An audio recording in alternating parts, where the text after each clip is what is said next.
cool. All right, guys, welcome to the Cleveland Moto podcast. We are at episode number 361. Here you go. Here's to you. Mr. Kromke, what are you drinking tonight? Noble Beast Schwarzbier. Ooh. Oh, that sounds good. What's that all about? It's a dark German lager. Well, and it's actually, it's got a lot of flavor, but it's probably pretty low alcohol.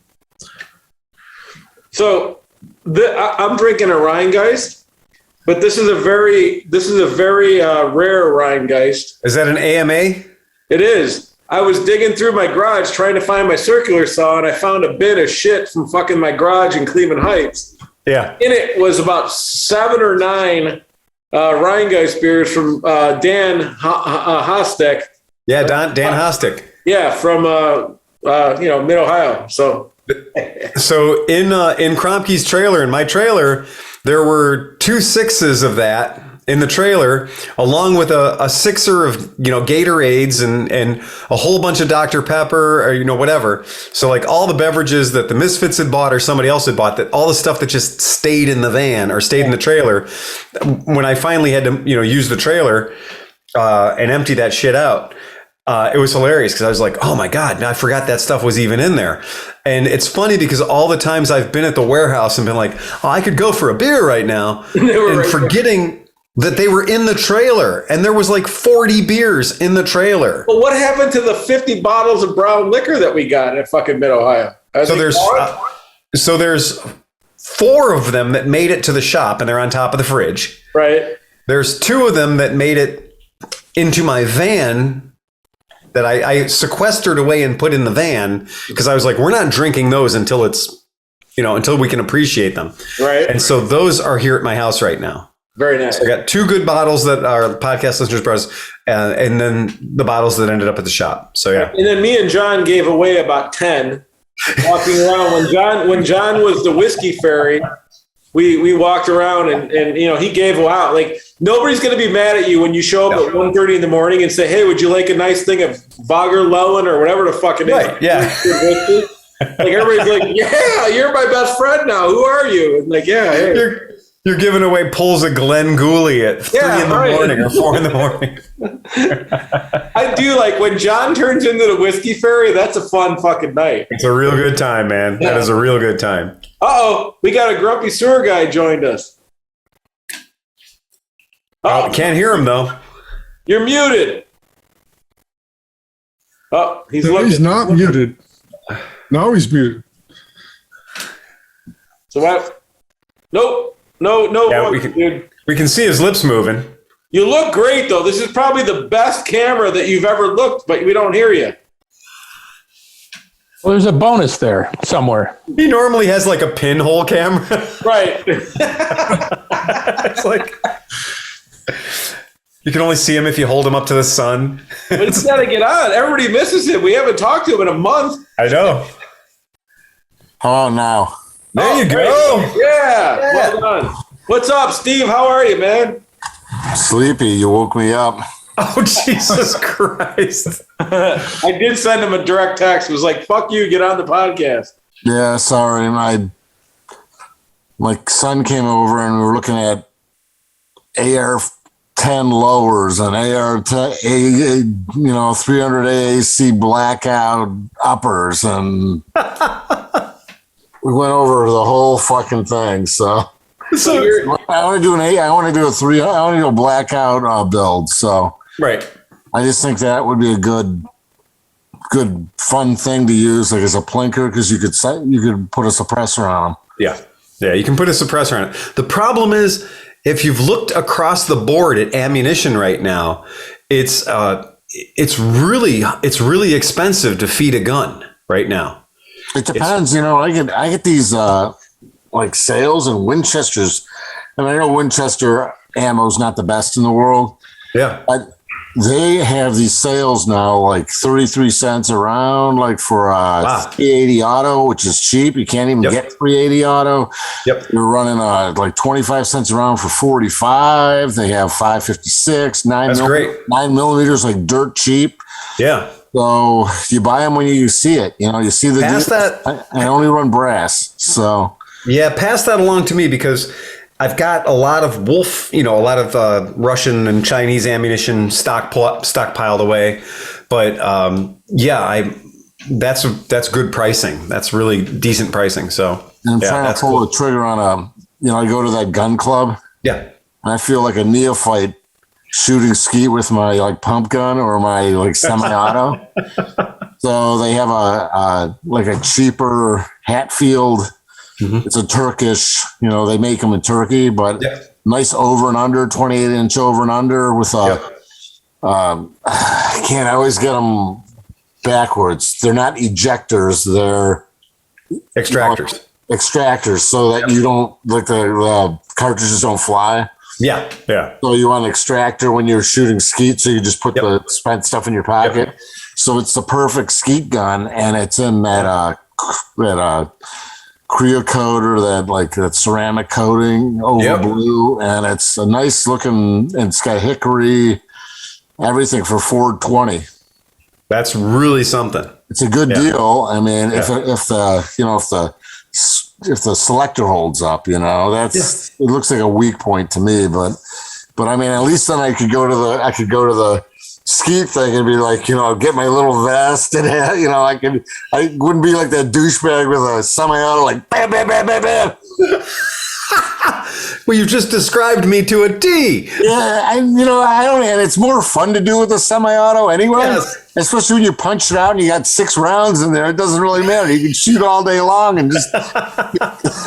And when you're as blind as me, you're hitting everything. You're just like hitting the trees, killing the squirrels, shooting the birds. It's fun. Yeah, I think for when I was a kid, there was that thing where you would go from a side-by-side or an over and under when you were learning, a little 20 gauge or something like that, and you'd have that.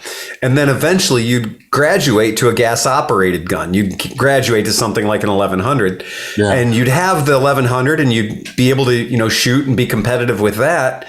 And then there was this weird thing that happened, this reverse technology where it was like, well, you're not really serious if you're carrying the automatic. You've got to get an over and under. And it was just peer pressure. And it was the only reason I bought an over and under was sheerly just peer pressure of like, oh, well, yeah, having that extra round, well, part of the game is that you can call the third round, right. And, it's built into the game. So it is kind of a funny thing, that idea of like, I'm going to voluntarily restrict my ammunition to 2 rounds when so many of, the parts of the game are played with 2 birds in the air at the same time. So yeah, it's a really funny thing, but sure as hell, man, everybody who has an automatic always says they're going to buy an over and under. And for the people that don't understand guns, we're sorry, but it is a sport. So. Yeah, it's a sport. And the thing is too, it's like I've always respected like anybody older than me. I mean, just my grandfather raised me. Yeah. So like all the people older than me have had great respect for, so it's like the club. And these clubs are, it's like, there's not that much interest in, younger guys don't have that much interest in shooting clay. Right. Maybe some of the sporting clay, they go over there. But all the old guys, every single old guy has an over and under. Yep. They have their little attire and they tell you what to do. And they walk out with their guns cracked open over their arm. You know the whole drill. I grew up with it, man. So I feel like, out of respect, I mean, it's like almost like a respect thing. Like I want to be like, well, this is what you're telling me I should do. Right. And out of respect, I want to be like, I don't want to be like you, but I want to respect your love of your sporting nature of the. In skeet and trap, there's a lot of drill and ceremonies. So there's a lot of drill and ceremony with skeet and trap. There's a lot of history. And as a kid growing up, we were poor. The one rich person hobby that we had was we shot skeet and trap. And we did it by making our own shells. We would make shells, and that took the expense away. So by being a member of the gun club and knowing that we didn't have to actually, pay the money for the round that somebody would be paying for if they were just going once a year or something like that, making our own shells, that cut the costs way down. And that made it something. And as young kids, that gave us something to do, is going around and picking up every single freaking hull. So picking up all the shells, picking up all the empties, that gave the little kids a good reason to be there as they were graduating into going out and having their first 410 and shooting a round of trap or skeet, with a 410.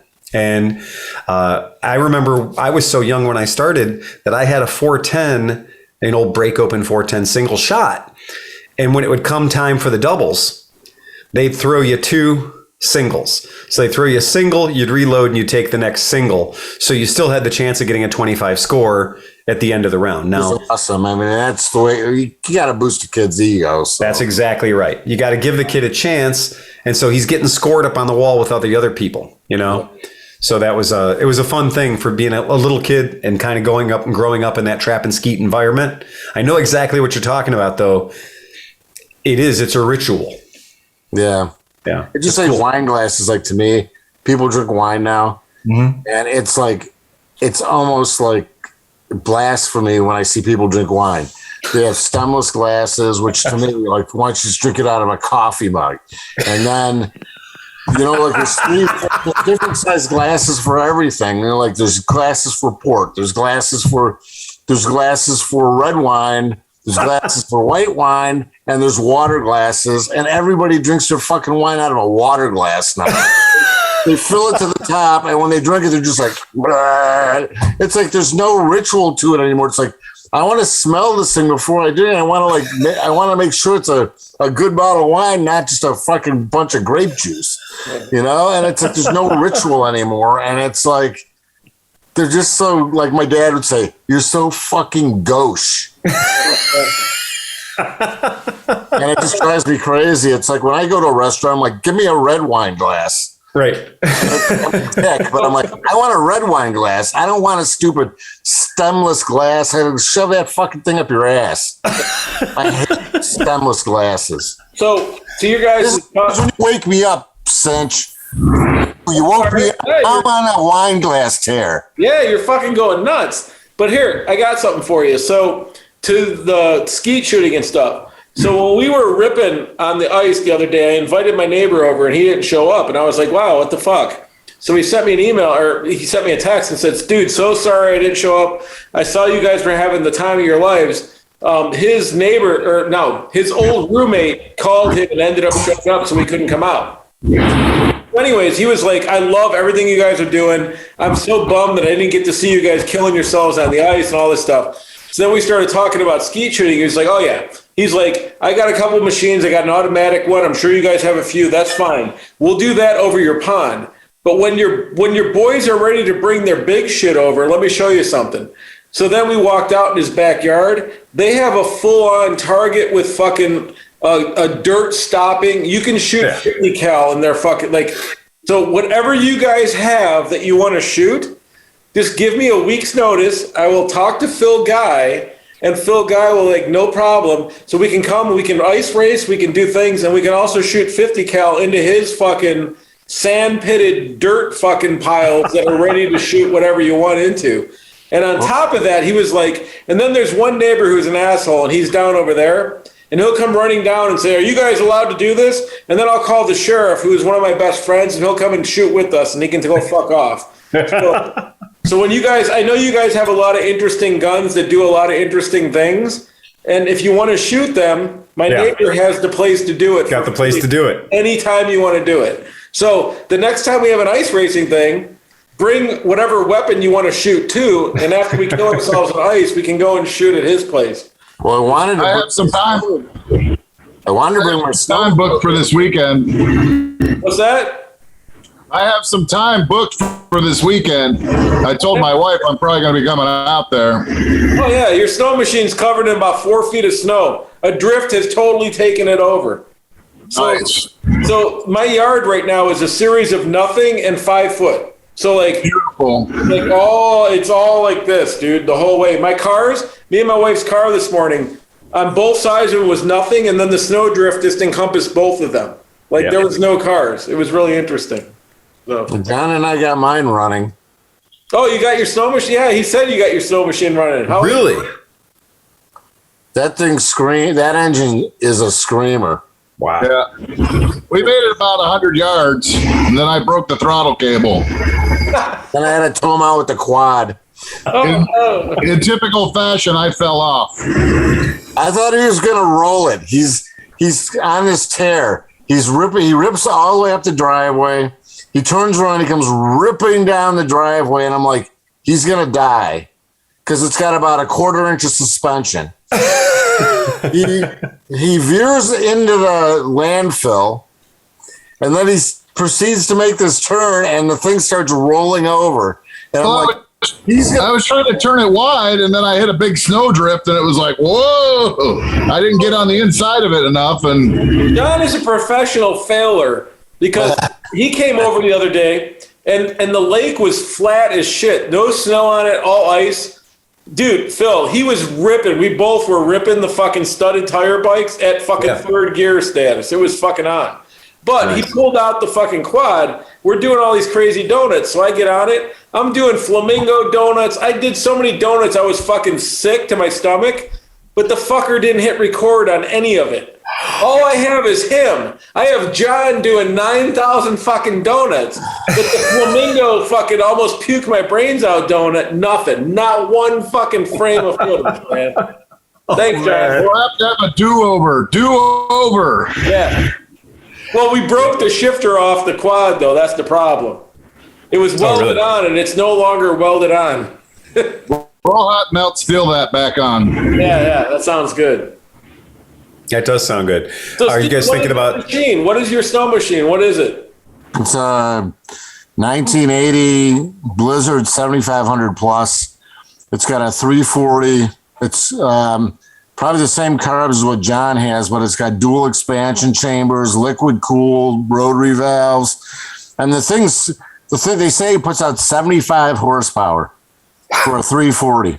Wow. And if it had any tread left on the back conveyor belt, it would be scary. I mean, it's scary fast. Once you get it moving, it's scary fast, but there's no braking and there's no once you start sinking in the snow, if you slow down, forget it. You're going to get, John was doing pretty well on it, better than me. that's the Ski-Doo. Is yours black or yellow? It's orange and black. It was orange. It might be an 81. I don't know. It might be an. His has been rebadged as an Oakley thermonuclear protection sled. But it's got the two little vents in the front. Yeah. And I just ordered the parts for it, so I should have them here by Monday or Tuesday. Oh, so it's got the smooth hood and the headlights up by the handlebars? It's got the single headlight. Yeah. It's got a little fairing, like a little bubble windshield. Yep. So when you took over, it's all squared off though. The front end's squared off, but it's got these two two nostrils. And the nose of it looks like a Firebird, but then it's got 2 Lamborghini scoops on it. It's really kind of. I was telling John when I was a kid, for 10, 15 years, I had a picture of this exact snow machine on my wall because I thought it looked. Back then it was the coolest machine out there. when you got it, did they send you a pair of Oakley blades? Did it just come in the mail? Do you just fucking slap them on? I can't wear them, but John can. But it's actually. After what we did to it, it's pretty good. It had this goop in the tank that was like tar. What the hell was that? It was like John dug it out. A full tank of 2-stroke mix that over 30 years, all the gasoline evaporated and the oil turned to tar at the bottom of the tank. But we dug it out with a stick. Oh, man. He didn't even want me to dig it out. He's like, you don't need to dig it out. That's fine. Oh, man. Like, put a filter on it, fucker, and let's drive this thing. Is that the machine right there? That's what it looks like, except it's orange. Yeah, so that's an 81 because the 78, when I was a kid, the 78 has the headlight down here in the middle of the nose. Yeah, the headlight is up there. So if the headlight's up high, it's a later model. If the headlight was down low by the nose, then it's a earlier model. Yeah, I like it. Same body style. Yeah. Yeah, it was a beast, man. That thing was a fucking beast. So, Leaf spring front suspension. oh, really? Yeah. Yeah. That's so you're right, about 1.5 inches of spring travel. But it was an oddball because the 550 or the 5500 MX was like their long range heavy one. And then they had the 7500 plus and the 9500 plus. Uh-huh. And the 9500 plus, I think, had a 500 in it. But the hot setup was the 340 because the thing puts out a ton of work. I mean, that engine screams. Wow. I mean, I don't know. John may have a different opinion. I think that thing is a wonderful engine. I think it's hilarious. It was very comparable to mine, as far as, light switch, and then like the track on it is kind of like the belt at the grocery store. It is. It's so bad.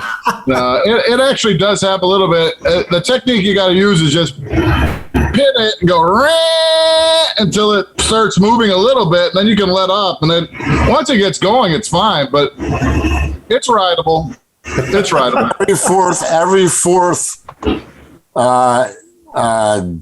they're only like 5/16 inches deep because the tunnel's so low. But every fourth one is the only thing that exists. All three of the four are gone. They peeled off. Oh, man. I have a new track for it. I just have to put it on. Yeah. It's sitting there, and I have a new track for it. But unfortunately, John's the only one brave enough to ride it. And I'm like, that big fucking head of his is gonna, bounce off the ground 20 times. It's no big deal. I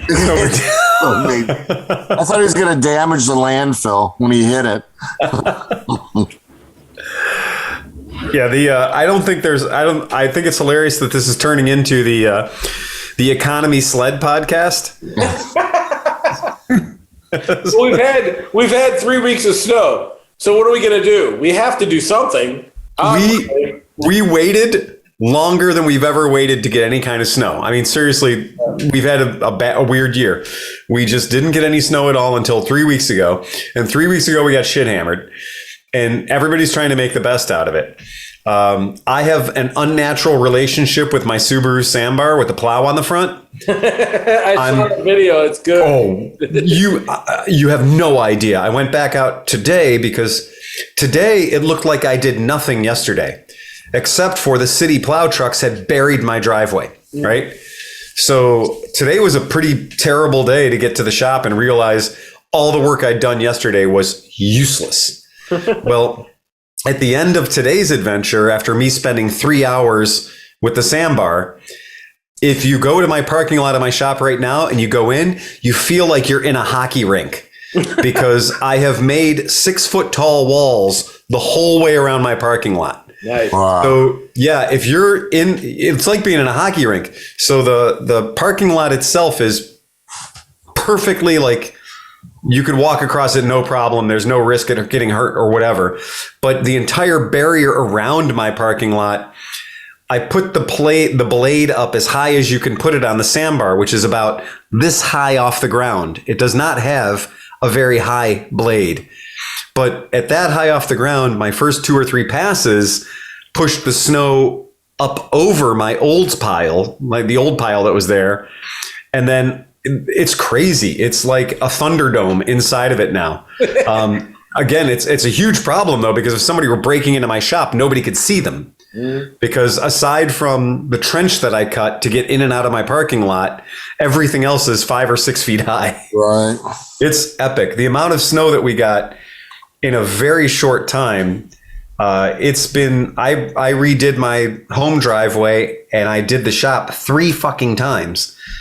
in our back driveway at the shop, the neighbor completely threw all their snow onto our driveway. It's a lost cause. We'll be able to use that in June. Until then, there is no back driveway. So how is business at the shop in February 4th?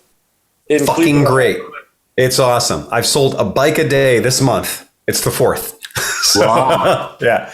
So we've literally consistently, we've maintained our average of selling one bike per day that we're open, that we maintained over January, and we maintained that over December. But it's a very funny thing. I'm selling bikes into Kentucky. I'm selling bikes into Indiana. I'm selling bikes into Georgia because most dealers have no inventory at all. I got a bike for you. So since Steve won't sell me his Africa Twin, I need to sell my FJ09. So I'm going to talk to you about moving that sucker, put some... Just sell it on your own. Every motorcycle right now that's for sale is selling for more money than it ever fucking should sell for. Okay. Yeah. Just don't try to buy one. Well, I'm going to wait. Well, You what wait. about that trade for that bloated snozzle thing? No, the Suzuki, I don't want it. I want an Africa Twin. I want your bike. Bloated snozzle thing. What the fuck is the bloated snozzle thing? No, Suzuki 1000, the big Dr. Big or whatever. Dr. Big, yeah. Give me a fucking SV or whatever it is, 1000. It's a DR 1000, yeah. Yeah, but whatever. I don't want that. I want an Africa Twin. I've decided I want an Africa Twin. That's what's going to happen. Yeah. One of the formations of it, I don't care. I don't care what year it is, as long as it's in nice shape. No, you'll be able to buy one pretty cheaply because all the people that thought that was God's gift to motorcycles and bought one 2 years ago have had 2 years to realize it doesn't do exactly what they want it to do. Right. And so there's going to be a lot of people coming off of them. Right. And I've decided that the FJ09 triple is not the motor I like. Okay. The bike itself is great. It does everything it's supposed to do. It's in perfect shape, whatever. Yeah. Me and that motor just don't get along. I'm a lugger. I like to lug. I like to go low RPMs and lug along. Yeah. And the FJ09 is like, fuck you. I want to be at 5,000, and I don't like that. So that's where it's going to be. Well, I mean, that's cool. This is absolutely, I 100% guarantee if you've ever had a running motorcycle in your garage, you wanted to sell it, this is the time to sell it. Had a lady contact the shop the other day, says she wants me to buy her 2021 Kawasaki Ninja 650. yeah. 2021. It's got 680 miles on it. Okay, cool. How can we miss? Well, Doesn't seem like it'd be possible to get hurt on this one, right? Send me pictures, right? I'm dying to know because the bike's a 2021. They cost $75.99 brand new. I mean, go to the dealership right now and buy one. It's $75.99. What are you going to sell this thing for? Usually, in my experience, when somebody has a bike that's 1 year old and they're getting rid of it at very, very low mileage, I can usually sweep in and get a hell of a deal on the thing, Not this one, not today. It's really bad. Again, this is one of those situations where you're sitting there and you're going like, what the hell is the market right now that somebody is going to be buying a bike that is as well, just to put it lightly, as bad as this one. And so what I want to do is I'll see if I can share this screen out. We'll see if we can do it. But this particular bike is being sold and trying to be sold. Can you guys see that? Yeah. You guys picking up on that? Oh, she painted it with a marker. Okay. All right. So I'm glad you guys can see it. Yeah, there were no 1984 Russian Army green Kawasaki Ninja 650s. Nope. This was not a stock factory color. That's like wastewater pipe color. Or insane asylum bathroom color from the 1950s. Well, and in fact, I had asked her when she sent me this picture, and I said, "Is that been dipped?" Because a lot of people will dip these things because it's stylish now or fashionable to dip it. And what people don't know is sometimes it can be really freaking hard to get the dip paint off, right? Oh yeah. But you'll notice that the clutch lever on this is shaped like a banana. Is that a dent in the? Okay, so the clutch lever is shaped like a banana. The bar ends have been replaced, which means it's been crashed. Yeah. But here's the crazy thing. I don't know if you can see this, but on the top of the gas tank, you can see the word Kawasaki. Oh, And down, oh shit. and down here on the fender, you can see the decals where the fancy decals were on the side. Somebody painted this thing directly over the decals. Yes, they did. And this is like a Krylon job. I mean, this is a Krylon, 2 cans of Krylon special. So I was kind of engaging with her in this, like, okay, well, this bike that's been clearly painted Russian military vehicle green and painted directly over. And she's like, no, it's a proper job. It was chemically stripped and professionally painted. No, it was not. They didn't even take the decals off, right? Well, maybe they just fucked her. Maybe she doesn't know. Well, clearly she crashed the bike. So the bike's 600 miles or whatever. Clearly it's been crashed because that clutch lever looks like a banana, right? So the clutch lever looks like a question mark. The bike's been crashed, right? And you can see down on the motor cover, there's scratches on it too and whatever. And the bar ends have been replaced. So I said, okay, well, how much? I'm really not interested about how much. She said $7,500. Oh my goodness. $7,500 full retail for a bike. Now, granted, that's not the tax and the title and the freight and whatever else, but it is still $7,500 for a bike that's clearly been crashed and painted by a blind person with a brush. Right. Yeah. So yeah, super, super creepy.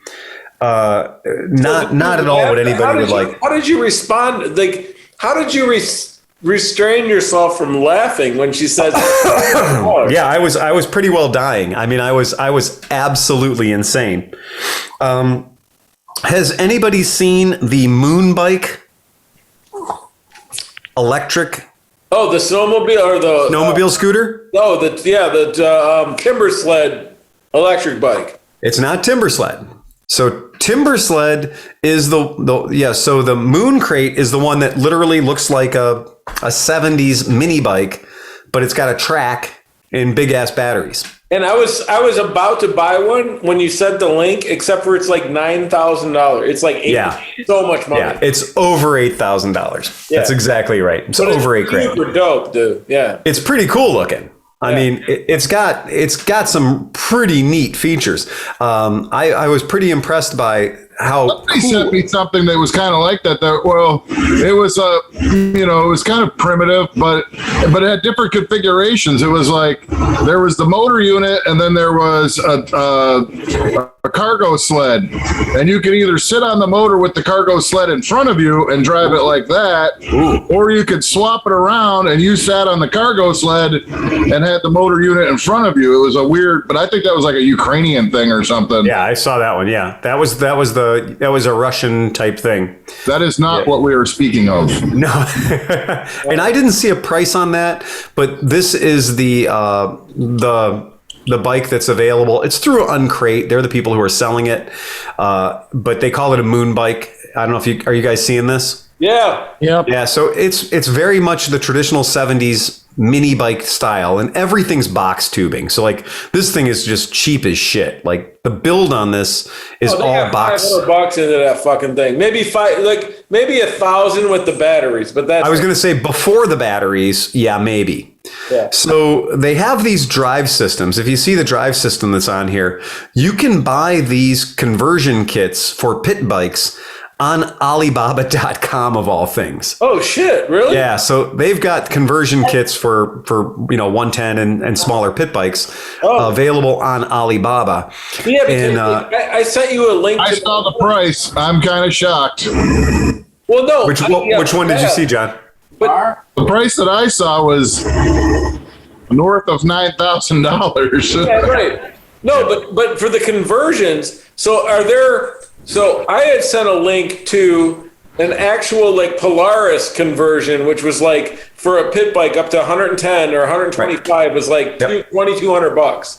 Yeah, So and that's the one that, yeah. Is that the Alibaba one? Because if It it's is. cheaper than that, I'd consider it. And it's not, and I caution you, it's not Polaris. It doesn't come from Polaris. That was just the person that was writing the article taking some wild literary license. Okay. But you're not going to get anything from Polaris for $300. No, it was $2,000. Yeah, yeah, that's what I was going to say. The kit that's legit, it's about a $3,000 kit. Right, but what And about the one that's on Alibaba's? It's $300. I'd take a risk and just make it work. Yeah, the real Polaris one is about $3,000. The one that's on Alibaba is about $400. Oh shit! And I'm telling you that the one that's on Alibaba for $400 is completely vapor. It does not really exist. That's somebody who's taking your money. You're never going to see that product, or if you do, it's going to be this big. Yeah, right. Yeah, You know. like So- the VW bus. the VW bus, exactly. So that is something that, that's something that everybody needs to be aware of, that it's very like, kit for your remote control motorcycle. yeah. Yeah. So it's getting stuff like that. Obviously it's very dangerous to do that. I saw on Alibaba, do you guys remember a product called the Quad Ski? Yeah. It's an ATV that is also a jet ski. Pretty cool looking. Very cool looking, very, very slick, very cool operation. Now, that company that makes those, they're a very small company. They don't make a lot of this shit. And there was one listed on Alibaba for $4,000 for a quad ski. And that's nowhere near the price of those things. But of course, that's one of those things that, like, it's going to take the person that has too much trust in ordering things from China to realize that they've been duped, to know that they've been scammed. But if you'll click on an email that says your Norton antivirus has been automatically renewed for $700, if you're going to click on that email, then you're probably going to try to buy the quad ski for $3,000 on Alibaba, So you'll have that for like $30,000. Yeah, they were like 30 grand. Yeah. So They were cool though. very freaking cool. And I mean, it was the kind of thing that, yes, I'd be all over that shit. There's no doubt I'd be on that thing. So yeah, super cool, super fun, all that cool stuff, but it is absolutely not attainable for, $3,000 or $4,000. So yeah. So, I've been getting some absolutely great, cool contact from our customers and our podcast listeners and all these people that were it's cold out and people have nothing better to do than to do internet shit, which is super cool. Patreons are coming fast and furious. I don't know what's happened, but we've gotten a whole bunch of more Patreons. And James Snell upped his pledge from $5 to $10. Sweet, super cool. They haven't heard last week's podcast yet, so hang in there for one more week. If I had fucked up on that footage of the swan donut, man, we'd have had all kinds of clicks. Oh, yeah, It was epic. It was so he nailed it. I can't believe man. it. I was so bummed, dude. I was going through the footage and I'm like, John. I was like, fuck. Because I literally got dizzy. It was fucking insane. My God. I need proper training. Oh, that's tough, man. Training?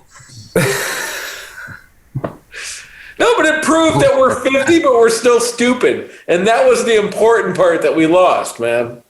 Oh, there you go. Yeah.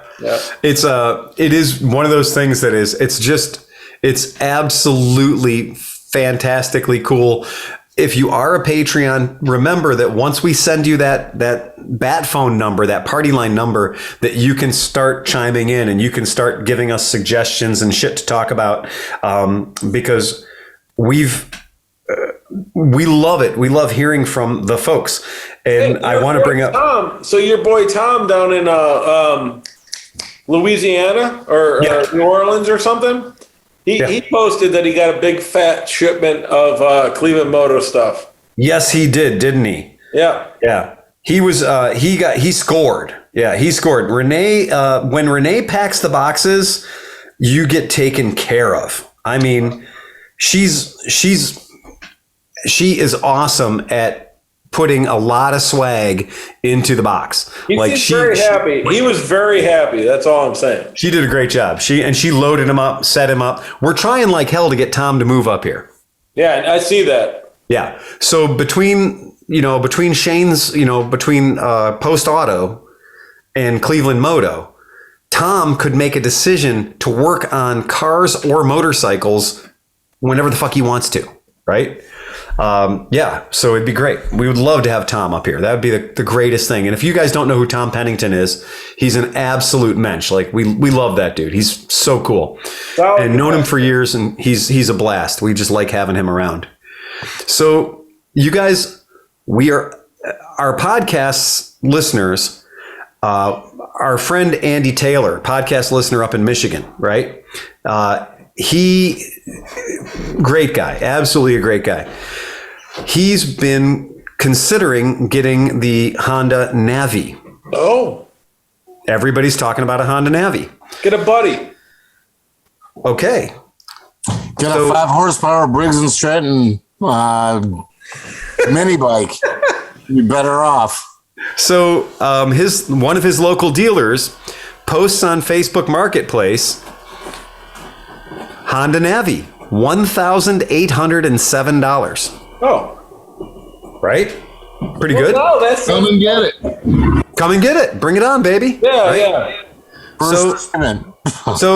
So he immediately, right?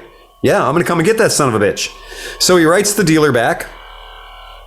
The dealer says, I have two red ones. Come in today. And so Andy writes back, what is the out the door price? And dealer writes back to him, tax, title, plate, and dealer handling with an extended warranty, $5,100 out the door. What? Wow. What kind of I'll bring you up to speed. You need to get on those fees, Phil. Like if you had those fees, we could do a lot more cool shit. We could. Yeah. So he says, sand laden Vaseline. So he says, out the door quote from Detroit Honda dealer for a new Navi. Thought it would make a good chat for the podcast that you guys recently talked about. Yeah. Not posted on the Patreon page. Thanks. Well, he did the right thing. He sent it to the hotline number, right? So he sent it to the hotline number. So then he was nice enough to send me, I guess they shut him down on Facebook. And so he continued the conversation off of Facebook. And so in continuation of the conversation on Facebook, he writes, is this through a dealer? If so, what is the outdoor price? If you don't mind, I am looking for one as a gift for my fiance. Thank you. And the dealer writes back, I have 2 red ones coming in today. And he writes, what is the outdoor price? The guy writes, tax, title, plate, and dealer handling with an extended warranty, $5,100. He says, oh, wow, no thanks. That's an $1,800 bike. The dealer writes back, how much were you thinking? There's a tax, there's title, there's plate, and dealer fees. And so Andy writes him back, bear with me. Andy writes him back, I got quoted $2,700 out the door at Honda Suzuki of Warren, so I will go there. Thanks for your time. And the dealer writes back, wow, they're giving it away. He says, not really. Tax is only $108, and that's over $650 in fees, which is 1/3 of the cost of the bike. Right, which is fair. Which is, yeah, fair. And the dealer writes, yeah, that's cheap. like as though he's still in the game, And like that's cheap. And then Andy writes back, what dealership are you at? And at that point, the guy shut off the conversation. So even when the dealer was told that another dealer was going to sell them the bike for, $2,700 out the door, and yes, it is in fact an $1,800 bike, $27 out the door is $800 in fees, which is almost 50% of the price of the actual bike. That's what I want to talk about. Well, let me pile on something real quick, and then you can go from there. So JCPenney in 1996, don't quote me, 96, 98, somewhere around there. They wanted to end sales, and they wanted to end all the bullshit about like, come buy our shit, we're having a 30% sale, whatever. Yeah. They tried to tell the public that they were going to do like a 20% profit margin and that these are our prices. Right. The prices were lower. So if you were trying to go somewhere else, the initial price would be $100. But at JCPenney, it was going to be 60 because that was like the actual price with 20% markup. Right. And the CEO got fired. They all fucking complained. Nobody shopped there, all this stuff. So the whole idea of getting a fucking deal and like knowing how much shit costs and knowing how much the markup is and stuff does not appeal to a lot of American fucking people. They'd rather go in knowing like, hey, this bike is fucking like $5,000 and I'm going to get it for fucking $4,500, even though in reality it's $3,000 and the rest are markups. Yeah. So I found that pretty interesting. So I'm really interested to see where this goes because knowing I just read this whole story and it was pretty amazing. Like the whole company decided to dive into like fuck sales, fuck markups. We're going to be transparent as fuck. Let everybody know what we're making. Knowing that we bought this for $10, we're selling it to you for $12. What's up? And it failed. So like the answer is, I mean, JCPenney's is going out of business or is out of business. And Kohl's, which nothing is what it is. Everything is always on sale, up to 75%. You know, that's my point. That's what I'm saying. I'm saying like people are stupid enough that they need to be told that they're getting a deal on something to take it home. That Harbor Freight steak, it's like everything was normally $500, but with 50% off, it's only $250. Like everything's always on sale. They had a whole lawsuit about that. Well, whoever bought a Saturn? Who bought a Saturn? Anybody know anybody that bought a Saturn? Bought a Saturn, right? So Saturn, they decided they were going to change the business model for cars, right? Saturn said they were going to do this thing where it was going to be the price is on the sticker, a no-dicker sticker, if you will. And they said that, we're going to sell the car at this price and don't even go into the dealer trying to negotiate. Don't bother because it's the same price and it's the same price for everybody, right? And that was the idea behind Saturn. Right? The idea was that Saturns were supposed to be a very affordable car. They'd had a lot of innovative build stuff.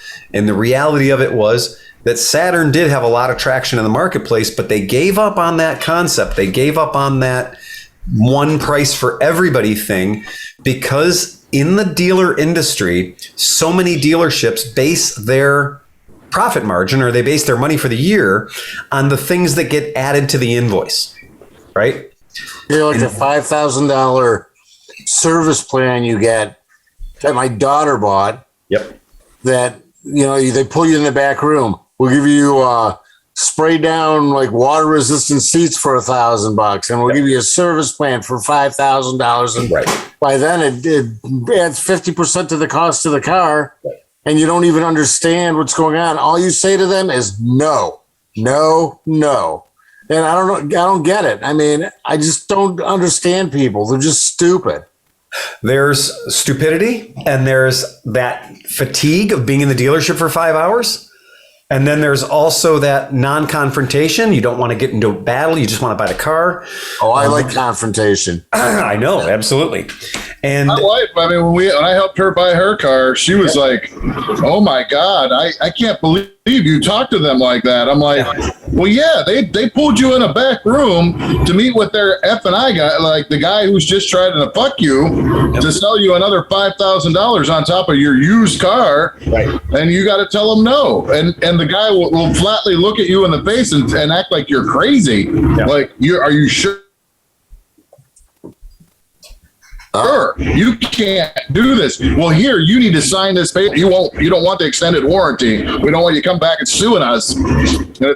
Yeah. Yep. So there's this idea, right? There's intimidation. And I got to tell you, I in my career, in my job, I've been to many classes, a whole lot of classes, a whole lot of training that tells you exactly how you do it. And it's called F&I, and there's other words for it and stuff like that. We're not going to get into that. But the reason I wanted to use this Navi as a really decent example for that is because we fucking know that the Navi's $1,800. Right? It's brought, like, that is its number one selling point. That's the reason people in America are talking about this piece of shit bike with, twin drum brakes and 110 cc's and 3 horsepower, right? It's not 3 horsepower, but I'm making fun of it. Its main selling point, it's the cheapest Honda you'll ever buy. That's exactly right. That's its number one selling point. It leads with how cheap it is. It's cheaper than a snowboard. And so because it's that cheap and because that's its number one selling point, that's what we call a door kicker. It's going to get people in the door. It's going to bring people in. Now, here's the trick. The second dealer the guy talked to had said his bike he would sell you the bike for $2,700. And $2,700 is still $800, $900 over the MSRP of that particular bike. Okay. Now, as far as additional fees go, buying a motorcycle anywhere, to have $800 or $900 worth of additional fees is not uncommon. Most dealerships are going to charge you freight. There's going to be freight. There's going to be some sort of an assembly charge, some sort of what they call a PDI, a prior to delivery inspection. Sure, of course. There's going to be some sort of a title fee. Yep, you're going to have that. And then there's going to be your tax, which the dealer has nothing fucking to do with the tax. If you're in a state where the dealer collects the tax money, that money is not retained by the dealer. It goes to the state. So don't hate your dealer for tax, and don't say to your dealer, well, can you pay the tax? Because the dealer's going to be like, no, I'm not going to fucking pay the tax. Do you ask the guys at Walmart to pay your fucking tax when you buy a TV at Walmart? Don't come at a dealer with that. It makes you look really stupid. And that would be the same for a new or a used bike, right? What's that? That would be the same for a new or a used bike. Not at all. Okay. So the tax is going to be the tax because that's county-based or state-based, depending on where you live. It could be out of state. You could have a tax that's from a different state. It's usually taxed upon the county in which you live or the state in which you live. That's fine. The tax is going to be on a new vehicle or a used vehicle. Now, things like freight, the freight of getting it there, you shouldn't be paying that on a used vehicle, a pre-owned vehicle, because that vehicle already showed up. The guy who traded it in fucking brought it in, right? So you shouldn't be paying freight on a pre-owned vehicle. So you're going to pay tax, but you can save on other things buying a used bike. Of course, you shouldn't be paying freight. You shouldn't be paying setup. You shouldn't be paying PDI because that bike doesn't have to be uncrated. That bike doesn't need to be partially assembled. Now, they may charge a reconditioning fee or something to make sure that that bike is up to the standard of the bikes they sell. Reconditioning fees are kind of sketchy. My argument is they should have negotiated those reconditioning costs with the person who was trading the bike in. It shouldn't be a knock-on cost for the next buyer. The next buyer is assuming that they're buying a fit quality vehicle, a safe vehicle. So you shouldn't be charging the new buyer something to make sure the bike is safe and not going to fucking hurt them. Can I buy a ClevelandMoto certified used bike? Can I buy a ClevelandMoto certified used bike? Well, I'm glad you brought that up because that was something that earned the Honda Motor Company millions of dollars. They were the first company that did Honda certified pre-owned. They made the word used into a dirty word. And they figured out a way to give dealers a giant profit margin on selling used Honda vehicles and to create brand loyalty. So the idea was you could buy a new Honda car or you could buy a certified Honda pre-owned, and that gave them the ability to jack the price up on the vehicle quite a bit. So Honda pre-owned, Honda certified pre-owned, that was a marketing trick. Is it that much better than anything else? Well, no, I would assume that any dealer, if you're trading in your 1992 Buick LeSabre, the dealer's going to take it through the service department once real quick to make sure he's not buying a car with a blown motor, right? Not buying a car with a bad head gasket. Well, its tire doesn't fall off the first time you take it out on the road. Yeah, what'd you say, Sleepy? I don't know about that because I had a Volvo S80 that had 65,000 miles when I bought it. It was from a Beechwood old lady that bought it in 2001 and drove it to church, and that's it. Sure. Your timing belt blew out. So I got it and I drove it. I put 25,000 miles on it, but at 25,000 miles, the transmission started slipping. Right. And so I went to a guy, and the car was worth maybe $2,800, $3,000. And the guy said, "You're one of the 1 in 1,000 people that these transmissions went. To even get a used one is $2,000. Sure. So, like, you're fucked." Yeah. So I was like, okay.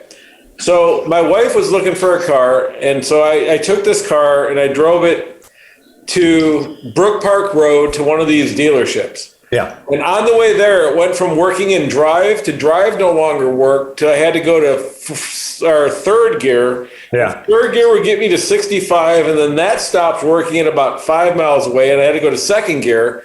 And this was an automatic, so it was like I was shifting through automatic gears, and they were failing. So I got there, we parked it, we went in, and they gave us $3,500 for the car. And I was really like, and talk about sweating. So like they offered us this deal, and she was buying a Chevy Spark that was like $12,000. It was like 2 years old, but it was a good deal. So they were going to give us $3,000. Like it was basically the down payment for her car. Right. And so the dude, and the whole thing was going down. He's like, "Well, I'm going to go test drive the car." I'm like, "Okay." And then meanwhile, I'm like, "Oh shit! If this fucking guy leaves the parking lot, we're fucked, right?" Deal's over. He got in it, started right up. He revved it a few times, revved fucking perfectly. Yeah. Got out, checked the oil, checked the fluids, backed it up, drove it around the parking lot in fucking drive, which was in first gear or whatever. Right, of course. He was driving around the parking lot, parked it and said, "We're good." Yep. But meanwhile, the fucker was dead. Like if they tried to take it on the highway, it was like sequentially dying as it fucking went on its life. Right. Yep. So like I guess there is a liability to taking in cars or vehicles like that. Hell yeah. So I'm just. And you know what he did? What? I'm going to probably go out on a limb here and say that salesperson that took that car in on trade wasn't the owner of the company. No, of course not. But he got called in and he got talked to. But do you think, or do they just take those cars and stick them on a flatbed and send them off to fucking auction? They don't give. Sometimes they do. Yeah. If it's a car that they don't want for their inventory, it's going to go to auction. But I'll tell you the way the auctions work. When it got to auction, they did test it. And when it got to auction, the auction company that said, "Okay, well, we're going to run this through the auction for you, and you're going to pay a buyer's fee or a seller's fee." Right. Well, it turns out they're not going to put that. They're not going to give that car a 5-star rating. No. If the transmission doesn't work. And when they do pay him, if it does sell at auction, and they do pay him, and that car comes back to the auction because the transmission was blown as an undisclosed problem, then that dealer is not going to get his pay on that. So there's also the greatest chance that that car got moved over to the other side of the lot and had a sticker put in the window that said certified pre-owned. Right. Because you get away with it most of the time. And what the reason you got away with it is that dealer said, "It's a Volvo. They never have any fucking problems." Right. And the thing is, it was mint. It looked fucking mint. It was the leather interior, everything for a 2001 Volvo. It had Bluetooth. It had everything. The dude high-fived his sales manager, high-fived his used car manager. They stole the trade from you. Yeah. But that one time in 1,000, they got fucked, right? They were probably sitting there fighting over who was going to buy it. I'm like, that's going to be my car. Bingo. Exactly. Oh, what'd you give him for it? 2,500? Would you give him 3,000? Great. I'll give you 3,000 for it right now. Yeah. So that's something to be aware of. Now, here in this particular case of this Navi, this little Honda $1,800 bike that everyone can't get enough of right now. Right. This dealership, we got a dealership that's going to sell it for $2,700. We got a dealership that's going to sell it for $5,100. And in that message, you'll remember that I did say that the dealer told him prep, freight, tax, whatever. And he also said extended warranty, right? And what that means is that dealer who's told him it was $5,100 out the door, that dealer is working at a dealership where every motorcycle they sell has a $1,000 destination charge. Okay, do you know what that is? A destination charge is a completely ambiguous number that is made up out of nowhere. Honda runs about a $600 destination charge. Harley Davidson runs a $1,200 destination charge. Okay. We're not going to get into surcharges. That's something that's happening right now. We can cover that another time. That's another form of the devil. But there's going to be your freight and all that other stuff. The dealership that was selling that Navi for $5,100, how they got there is that their dealership has the Honda Basic Freight. So Honda Basic Freight's probably $600. That means every bike the customer gets charged $600 for the freight. Harley Davidson just upped theirs from $500 to $1,000 as a result of increased freight costs. Okay. Just announced it 2 weeks ago. Now that's a pretty big increase.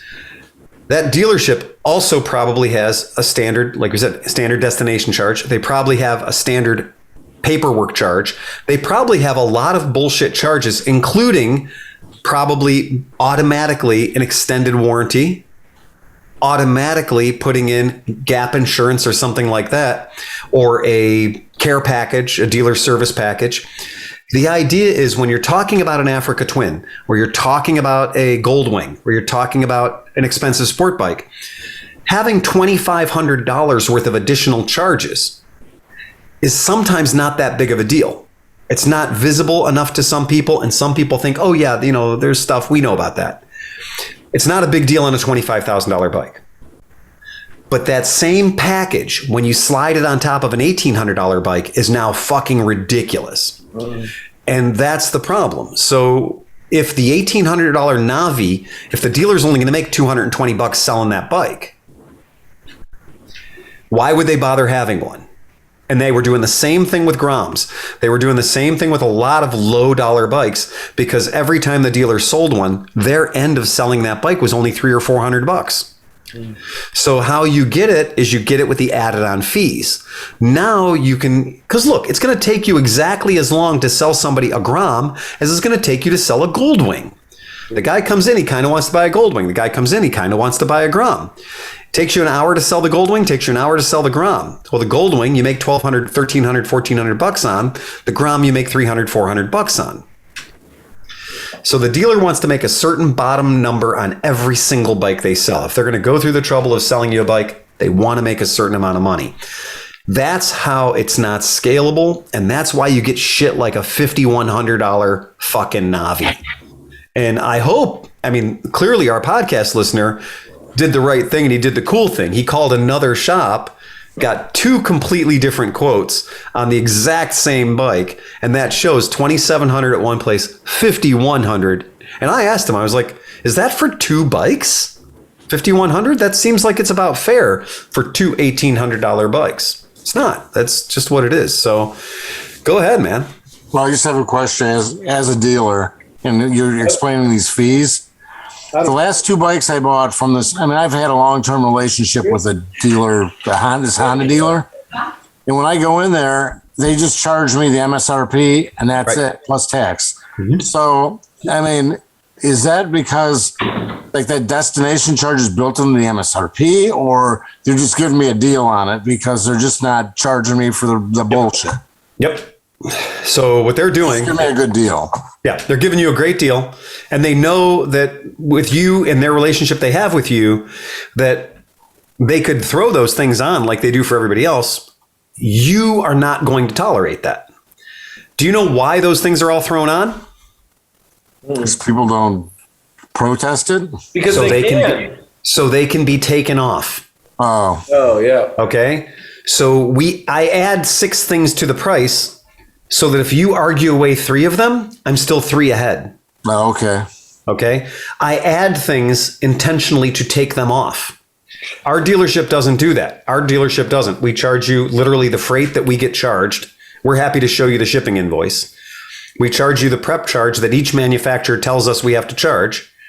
And we charge you the tax, which we don't get to keep the tax. The tax is the fucking county tax. As a person buying something, you have to go into it knowing that if you're going to an establishment that has vehicles that you can look at and see, right? Like there has to be a percentage markup. Like you have to. Like you have to make something. You can't sell a product for 0% profit. People like there's a huge when you have something that people can come and see. There should be people should understand there's a percentage involved in that, because I can sit here all day and think about a bike that I love. And I've never sat on it. I've never fucking put my legs over it. I don't know how my legs feel on the foot pegs and stuff. As much as I love that bike, it might not be the right bike for me. So, like, yeah, you might save 10% buying that over the internet or something and having it and going picking it up, do whatever. But, like, until you've set, there's a certain amount of money that you should expect to pay to have the privilege of sitting in a bike, or at least experiencing it enough to know that, like, yeah, this is the fucking bike I want to spend $20,000 on or something. Right. Exactly. That's all I'm saying. But I think you're right too. But the more it costs, the less it hurts. I mean, you're spending seriously, you're spending $15,000 on a bike, and they jack your price up $1,000. Like for these fees, you're just like, it's just another $1,000 on 15,000. Right. But you're right. The lower the price of the bike, the higher it hurts because it's such a great more percentage of what you're actually buying. That you're going in there being cheap anyway. And you get the balls. I have a good question for you, Phil. Yeah. So in the last 20 years of you owning a motorcycle shop, right? So the International Motorcycle Show was usually this month. Right. So people had the opportunity to go and sit on a million different bikes and feel different bikes and figure out whether or not that was the actual bike they wanted. Right. So now that that's not part of our existence anymore, have you seen a slack or an increase? Like, are people like, oh, I want this bike because I saw it, or like, because I have a feeling that people went and sat on shit where it's like, yeah, I want this bike and I want it. So, like, have you felt any difference from that? Well, I'm going to turn it back around. We'll turn it back around into a question just for more fun that way.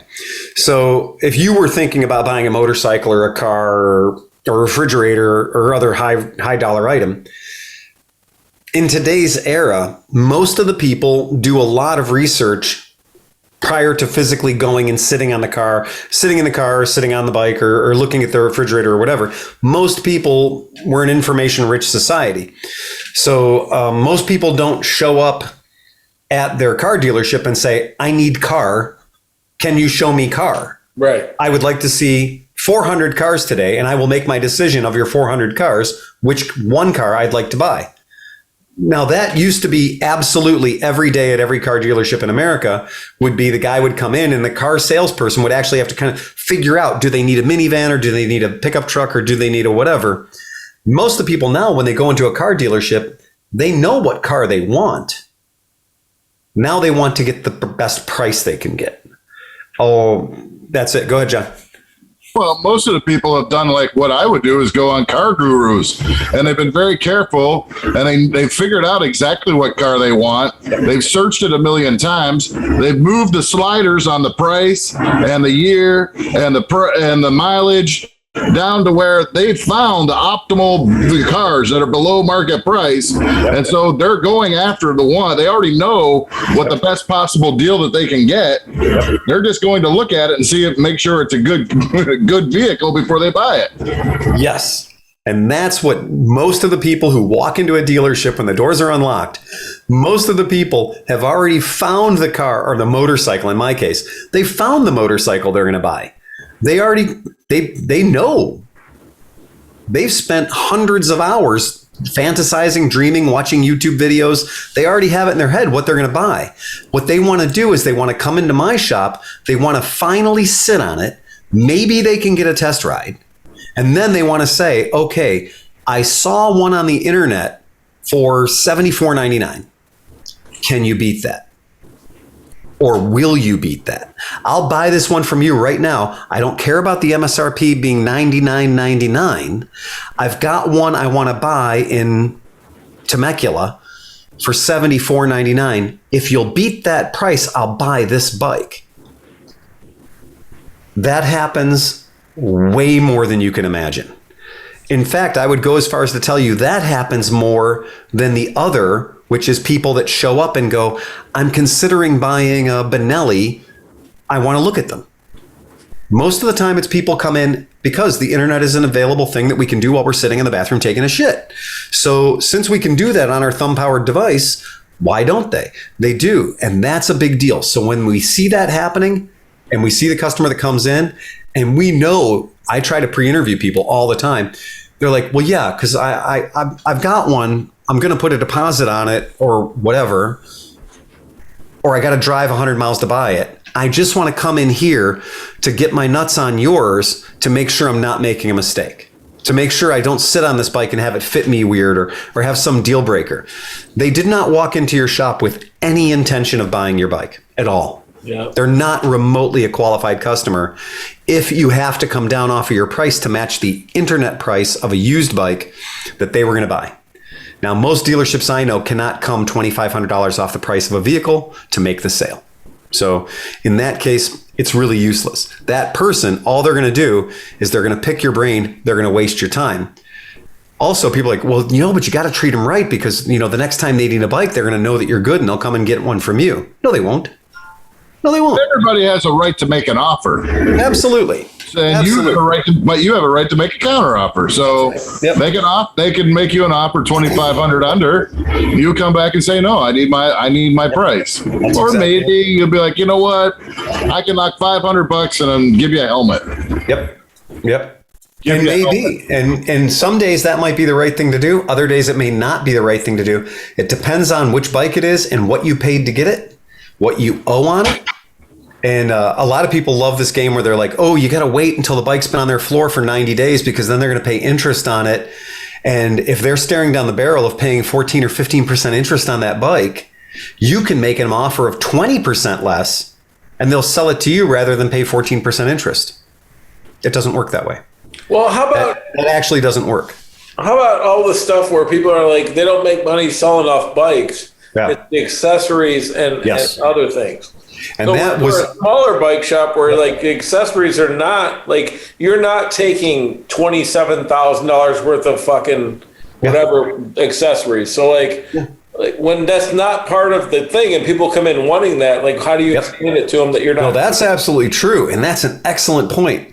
There are many companies, Suzuki's famous for this. Suzuki does not tell the dealers that they have to sell the bike for a certain MSRP, that they have to hold the line, what they call MAP pricing. Yeah. Suzuki will let a dealer sell a bike, whatever fucking price they want to sell it for.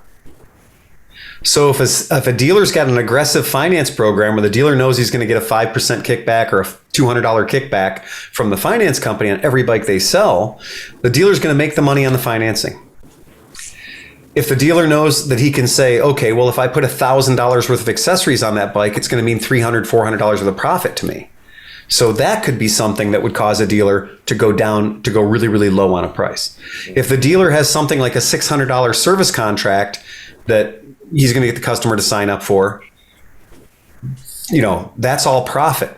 Most people that have a service contract don't use it the way they're supposed to. And a lot of people don't keep a bike long enough to justify the having of a service contract. Extended warranty, 5-year warranty. Well, what if you only keep the bike for 2 years? Are you going to keep the bike for 5 years?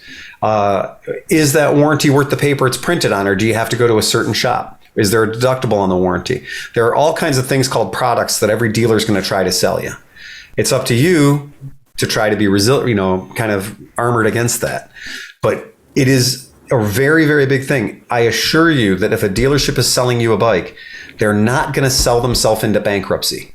No dealership would ever have a salesperson working there or the owner working there that would ever allow them to lose money on an actual bike. So is there a additional item that somebody can purchase so if you were a high-end, like, not that you're not, but I'm saying like you were a Ducati dealer or something, right? And so you were selling to Ducati, but they also sold all the accessories and stuff. Right. If there was somebody that came in and said, listen, I want this bike, but I'm not paying over cost for it, but I will buy the full leathers, the trailer, this, that. Is there a thing that would make that worthwhile to you? Absolutely. It's called the bottom line. So if we draw up a contract and we say, okay, this is what you're buying, and we draw up this invoice and we say, this is your invoice, this is everything you're buying, and we look at that and that number works for us because you're buying $2,000 worth of accessories, could I sell you the bike at what would be considered to be a loss? Of course I can. Absolutely I can. Of course. The dealership just needs to make the money they need to make. But here's the trick that I will tell you for the guys that are out there, because I just saw an entire thing. A guy made a YouTube video about how to beat a dealer, right? And oh, those have to be fun for you, man. again, what's funny is I see some of these things being posted by dealers telling people how to beat a dealer. And I'm like, what are you fucking talking about? When they tell you that they're like, oh, well, the dealer has to get rid of the bike in 90 days or whatever, or they have to start paying interest on it. I'll tell you a little secret. No. When the bike gets to be 90 days old, or it's about to be 90 days old, and you know you're about to spend 10 or 14% on interest on that bike, do you know what the dealer does? Buys it. He pays the finance company. He owns the bike. That locks the bike in at the price he paid for it 90 days ago. Okay. Or if he doesn't, then that's a dealer you don't want to be dealing with because he doesn't have the money to fucking maintain it. Can't afford to buy his own inventory. Right. Can't afford to own his own inventory. So when some shit goes wrong, he's not going to be there for you. Yeah. And when a dealer says, oh, I got to get this bike off the books, I'm going to start paying interest on it, its flooring's old, he's probably not telling you the truth. Right. Because no dealership is in such financial ruin that they can't go, okay, those 8 bikes over there, they're about to be charging me 10 to 14% interest on 8 of those bikes. It's going to cost me a lot of fucking money to keep that inventory on my floor. So what the dealer will usually do is the dealer will just pay the finance company, or he'll take a loan, small business loan, home equity loan, whatever, at a very low interest rate, 2 or 3 or 4%. He'll pay off his flooring on those bikes using his home interest loan or home equity loan. Right. And then he's got that inventory without worrying about the flooring. He can now wait a year or 2 years or 3 years or as long as he fucking wants to wait to sell that bike for his price. You know why I know that works? Because I've been doing that for 21 years. So let me ask you something. So when you see these like bring a trailer things and meet them auction things, where dealers like, oh shit, we had a 1979 CBX or an 80 whatever. How does that happen? How does a dealership forget about a fucking bike like that in the background? I've honestly wondered about this because like these guys are like, oh, it's brand new in the crate. It's a 2001 ZX7 that's never been uncrated. How does that shit happen? I would tell you that I don't know, but I have I bought a 2010 VFR Interceptor 1200 and I bought it in the crate. I mean, I literally bought it at the auction and I bought it How does that happen? The crate. I mean, but doesn't State 8 have like a bunch of runes? Yeah. State 8 has like an Indiana Jones vault with hundreds and hundreds and hundreds of motorcycles in it. Many of them are still in the crate. It could be the kind of thing where a bike comes out and somebody at the dealership is like, fuck yeah, I want to have one of those. Put it over there. We're not going to sell it. I think what's more likely going to happen, because I have bought some inventory off of other dealers where they've had a bike that was 2 or 3 years old in the crate and I bought it for a song. I think what happens is a lot of dealers are really fucking big. And they'll have the bikes in the crate. It may not be a very popular bike. It'll be in the back of their warehouse. Because it used to be dealerships, manufacturers would let you buy just the number of bikes that you could sell. Now manufacturers don't want to pay for warehouse space. They're making the dealers be the warehouses. So they're making the dealers take a shit ton more bikes than they ever would normally. That dealer now has to deal with this excess baggage, this excess inventory. So yeah, a lot of shit does get pushed in the back. You might have to be renting warehouse space. Next thing you know, oh shit, that one got through the cracks. We got a 2-year-old bike in the back of our warehouse. Fuck. They know it's there because they paid off the flooring or they're not paying interest on that bike for 2 years. It's paid off. But it's sitting there. And so somebody goes, well, we're not going to take it out of the crate. We're not going to prep it. We'll wait until we do a sale and we'll bring it out then. Yeah, stuff gets overlooked. It was at the bottom of the pile. Yeah, but me buying a 2010 Interceptor in 2019, that's insane. A bike that's been sitting in a crate for 9 years. Well, that's crazy. There's people that are pulling out never out of the crate 1984 Interceptors and shit like that. Yeah, I've participated in a few of those auctions for bikes that were over 20 years old that were still in the cardboard. Somebody could have bought it, paid for it, and never picked it up. And then the dealership is like, well, it's been 10 years. Okay. So they file for the title and they sell it.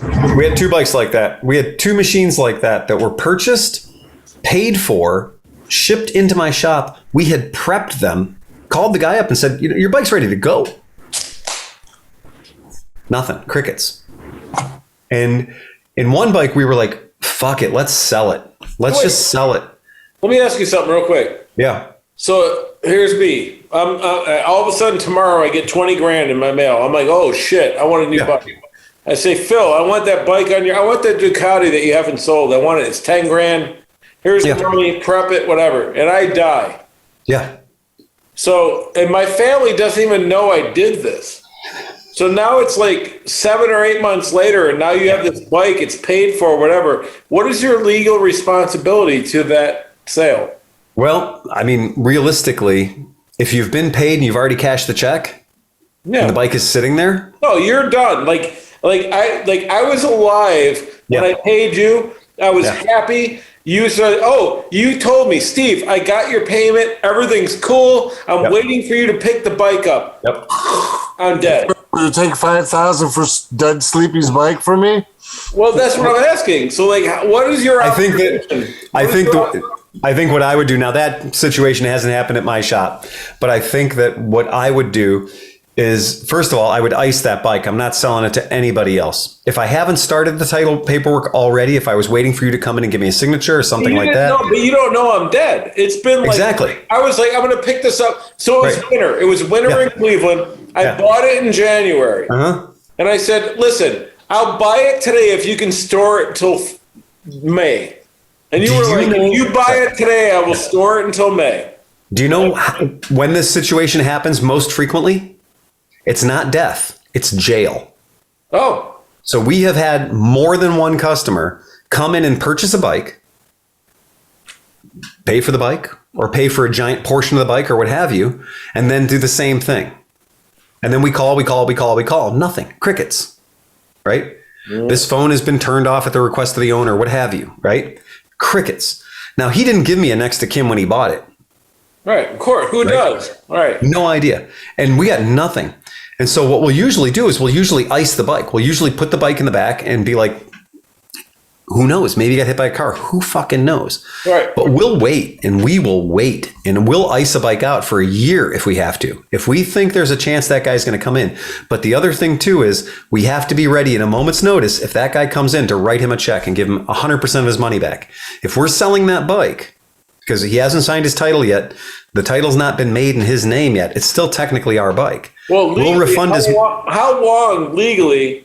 So if you sold a bike to a guy on Monday, 2020 January 1st. You don't even have to work that hard. I'll tell you how easy it is. So in the state of Ohio, we can get a mechanic's lien on a vehicle that's abandoned in our property for more than 14 days. Oh, okay. Sure. All right. Yeah. So here's how it works. You establish at your shop whatever your daily storage rate is. Let's say for the sake of an argument, your storage rate is $50 a day. Okay. So $50 a day. So the timer starts. Okay. So after 14 days, if you wanted to, you could file for a mechanic's lien against a vehicle. I wouldn't recommend $100 or $50. Hold on. I wouldn't recommend doing it at 14 days. Okay. Okay. I'm going to let that go out a couple of months. Okay. One, I want to give the guy a chance to come in and buy the bike. Sure. It's his bike. He should pick it up. I want to give the guy a chance to come in. So I'm going to let it go out a few months. So let's say I let it go out 180 days. Right? Mm-hmm. So if I let it go out 180 days, that's a really long example, but it's a fun number to work with. Half a year, 6 months. It's $9,000. Right. It's $50 a day. Right. Okay. So if we do that, it's $9,000. Now, all I got to do is, if the bike is titled in his name, if it was dropped off for service, if he owned it, all I got to do is go to the state of Ohio and file mechanic's lien against the vehicle, pay the taxes against the vehicle, and now I own the vehicle. So in most states, they have a law for mechanic's liens. You can go ahead and do that. But if I had somebody abandon me, like for instance, the guy who went to jail, after 2 years of this guy just being gone, I felt safe enough to go ahead and sell the fucking bike. And I also originally said, well, if he comes in, I'll just write him a check for the money he gave me. Right. But I can always say, look, I stored that bike for you for X amount of time. And You didn't call me. Your wife didn't call me. Nobody said you were in jail. Clearly, you didn't give a shit about your relationship with me. Now, most of the times when this has happened to me, the bike hasn't been paid for in full. A deposit has been paid or something like that. And then the guy goes to jail. So in that point, though, with storage, he's not getting any of his money back. Right. Yeah. It's unpopular. They're not happy about it. No, but it makes sense. It really makes sense. Yeah. Yeah. It's when you die, a lot of things get left open, right? So, yeah, it's a weird. Smith, Yeah, you got a joke? I do have a joke. Wait, So, is it better than last week's, which almost got us canceled? That's what I'm asking. Well, you'll have to be the judge. So a family walks into a hotel, and the father goes to the front desk, and he says, "I hope the porn is disabled." The guy at the desk replies, "It's just regular porn, you sick fuck." Nice. That's my favorite porn. I like that. That's fantastic. All right, I got one more. Cool. Superman is flying around the city horny as hell. He suddenly sees Wonder Woman spread eagle naked on top of the building. Superman thinks, "This is my chance." He swoops down faster than a speeding bullet, bangs her, and is gone in the blink of an eye. Wonder Woman sits up and says, "What the hell was that?" The invisible man rolls off the top of her and says, "I have no idea, but it hurt like hell."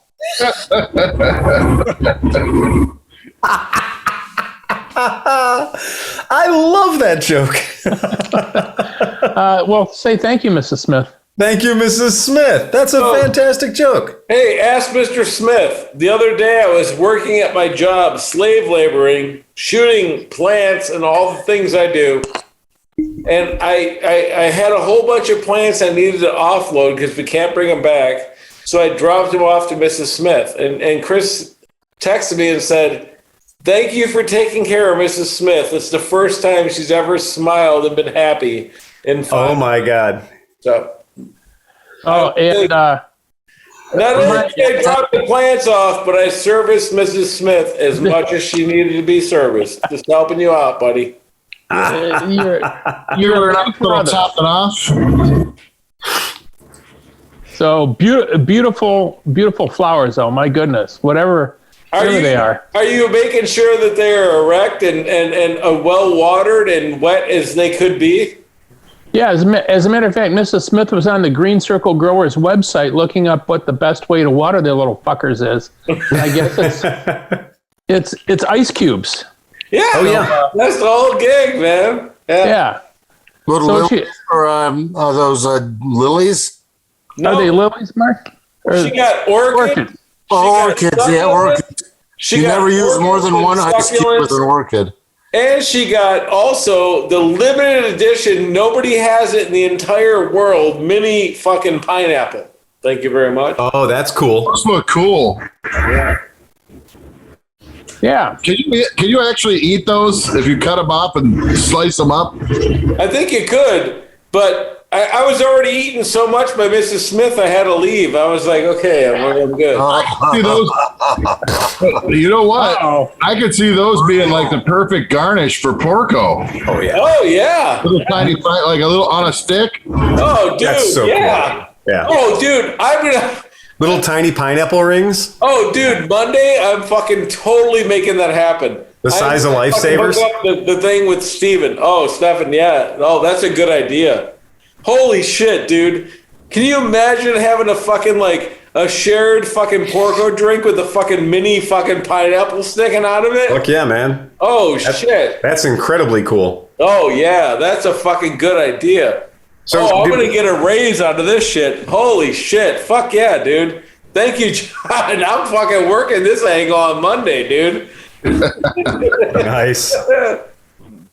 Hell yeah. Did we hear anything back from our man Matt Schueller? Who's Matt Schueller? Come on. I'm hammered, dude. I don't know what's going on. I'm fucking drunk. What do you want? Did you even text him, Sleepy? Who? It's the guy that won the Numbnuts. Misfits. Oh, yeah, no, we haven't. I'm sorry. No, we haven't. I've texted him twice. I'm sorry. Yes, I've texted him twice. Nothing. All right. I'm going to go ahead and I'll give some backstory then. So this handsome rogue that you'll see here in the white flip-up helmet, that's Matt Schueller. So this dude right here, this hero, this guy was sponsored by ClevelandMoto to participate in the Motorcycles and Misfits Numbnuts Challenge. And again, the reasoning behind the Misfits Numbnuts Challenge makes no sense to me whatsoever. You do notice here on the helmet it says "fuck knock." Oh, yes, it does. You notice it's like he's a redheaded doppelganger for Cinch almost. Yeah, he's like if Cinch and Bagel had a baby. I know. I was worried about that. I was concerned. I was like, okay. Yeah. So this hero contacted me. He contacted me a month or so ago, and he'd said that he was going to participate in the Numbnuts Challenge, which the whole idea, just to bring you up to speed, is that Liza had concocted this idea based on this guy that rode a Harley Davidson 100,000 miles in 100 days. He did 100 iron butts in a row, 100 saddle sore 1000s in a row, 100,000 miles in 100 days. And while she was talking to this guy, she got a great idea in her head. She said, "Why don't we do something where we'll have people come out, and we'll have them sit on their motorcycle for as long as they can, just sitting in place on their motorcycle." Yeah. Okay. So, but then makes sense. None of it makes sense. There's no elements that are affecting you. There's nothing. Right. It's like sitting on a fucking. No, there was. She had posted that it had dropped down to 43 degrees, and people were starting to waffle because it was so cold. So cold. Right. Again, nothing is, there's no wind hitting you, there's no traffic elements, whatever. I could sit on a fucking 2-inch pole for fucking 12 hours if you wanted me to. If I was going to win money, I'll pay for that. I'll pay for you to do that. How much? $20? No, $1,000, motherfucker. For $1,000, I will sit on a fucking 3-inch pole for 12 hours. Fuck you. Is it going to be rounded, or is it going to still have the standard opening? Hey, Sleepy. Hey, Sleepy. I got $100 on that. No, and no lubricant. Is it galvanized? It would make it worse. Again, wood pole, splittery oak wood pole. No, these are you get to choose your own seat. No, we get to choose your pole. No, this is according to their rules. You said you would sit on a 3-inch pole. We're holding you do that. We're picking the pole. Okay, a 3-inch pole that's rounded at the top. For $1,000, I will sit on it for 12 hours. No, I want it to be square at the top. How much? I will give you $1,000 to see that. Okay, bring it on. I'll film it and let's do it. I'm down. You're going to have that pole coming out your fucking throat. A 3-inch rounded. It has to be a gently rounded pole. You do not have that tight of a shit snipper, dude. You do not understand. My bang hole has never been banged. It's fucking tight as shit, dude. You're not allowed to put a board down your pants or anything. No. That thing's going to slowly come out your mouth. That was a fucking medieval torture. They would put people on a grease pole and let them fucking impale themselves.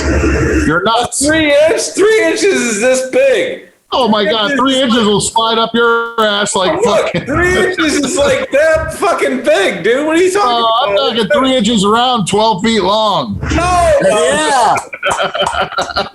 Hey, Sleepy, check your text message. I'm looking at it right now.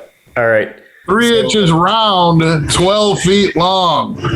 So, and this is exactly what I'm talking about. When we say something as simple as How did it go from a guy rides a motorcycle 100,000 miles in 100 days to a bunch of people sitting on motorcycles in a parking lot? You guys just gave the exact example of how it ends up there. And that is somebody makes a ridiculous statement. Liza said she could probably sit on her motorcycle for 36 hours in a row or some nonsense. And somebody else says, I bet you can't. And next thing you know, they're talking about, oh, you totally can, well, let's do it. Let's have a contest. Let's see who can sit on a motorcycle for a real fucking long time.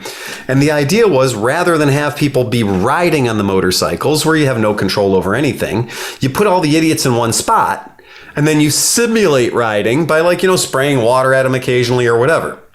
So the long and short of it is, I believe that when this was announced, they started having some rules. So they started having a couple of rules, like you had to keep 1 foot on a peg or some shit. Your ass had to be in the general vicinity of the seat, and maybe they're going to give you a 5-minute break every hour to go pee, right?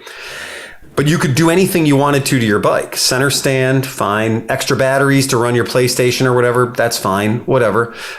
Heated gear probably would have been a good idea. So again, it happened. So they had this idea. And because it's Santa Cruz, they can do shit like that January 29th and not die of exposure. Liza talked a good game. She said she was going to be able to do it for about 36 hours. And I think she might have been the first person out. Yep. But Matt, we would have to ask Matt about that because he was there. So, and not only was he there, but he was our rider. So we sponsored him. We sent him, he didn't have a modular helmet. And for this event, you got to have a modular helmet because you got to eat and all kinds of cool shit too. And so I sent him a modular helmet. But first I put ClevelandMoto stickers all over it. And then I gave him a stack of ClevelandMoto stickers to put all over everything to annoy the shit out of Liza. And that worked. Liza called me. She was very upset that she had all these ClevelandMoto stickers that appeared all over her operation. So well done, Matt. Fucking great, man. So that's the proper spirit of ClevelandMoto. And then in the other proper spirit of ClevelandMoto, he won the fucking thing. So good for him, man. Good for us. We backed the right team. So yeah, we're trying to get him in here. So I don't know if you had any contact with him. No, I haven't. I actually just sent him more texts, but nothing retired. Nothing. I'm going to give you his email address because that might be a faster way to get it to him. It's real easy. So maybe that will work because he communicates with me both ways. So but again, this is one of those things. It sounds like a completely stupid fucking thing, but with the right motivation or the right challenges, anything like you guys sitting on a 3-inch fucking pole can become a challenge. No, it's right? not you guys. It's him. There's no fucking way I'm sitting on a 3-inch pole. No, and that's the thing is, I was butthole, dude. If I wouldn't have been skiing in New York, if I wouldn't have already had plans to be skiing in New York, I was going to fly to fucking Santa Cruz just to be a monkey wrench in the fucking works of this ridiculous competition. And people are like, are you going to do it? I'm like, I'm not going to fucking do it. I'm going to fuck with everybody who's trying to do it. Wait, can we bring these fuckers to our area and have them do it in February? Like in a few weeks? When they're like, oh my God, it got cold. It's 47 degrees and there's like a slight breeze from the ocean. Yeah. Liza's ticket. It was when I left the shop today, it was 15 degrees and a 20-degree wind. The other day, obviously, I woke up in the morning and it was -4. So it's like, it's supposed to go down to 0 tonight. Yeah, it'll go to 0 tonight for sure. And not only that, but again, easily 2 feet of snow. Well, let's tell people one of the reasons that we're not doing this in person, because most of us have been vaccinated, most of it had COVID, whatever, is the Snowmageddon was proclaimed for the last few days. Yeah. Like most people haven't gone to work. There's people with for me personally, my car was covered in 5.5 feet of snow this morning. It was fucking crazy. So, we live in a place that's very volatile of weather situations. Oh yeah.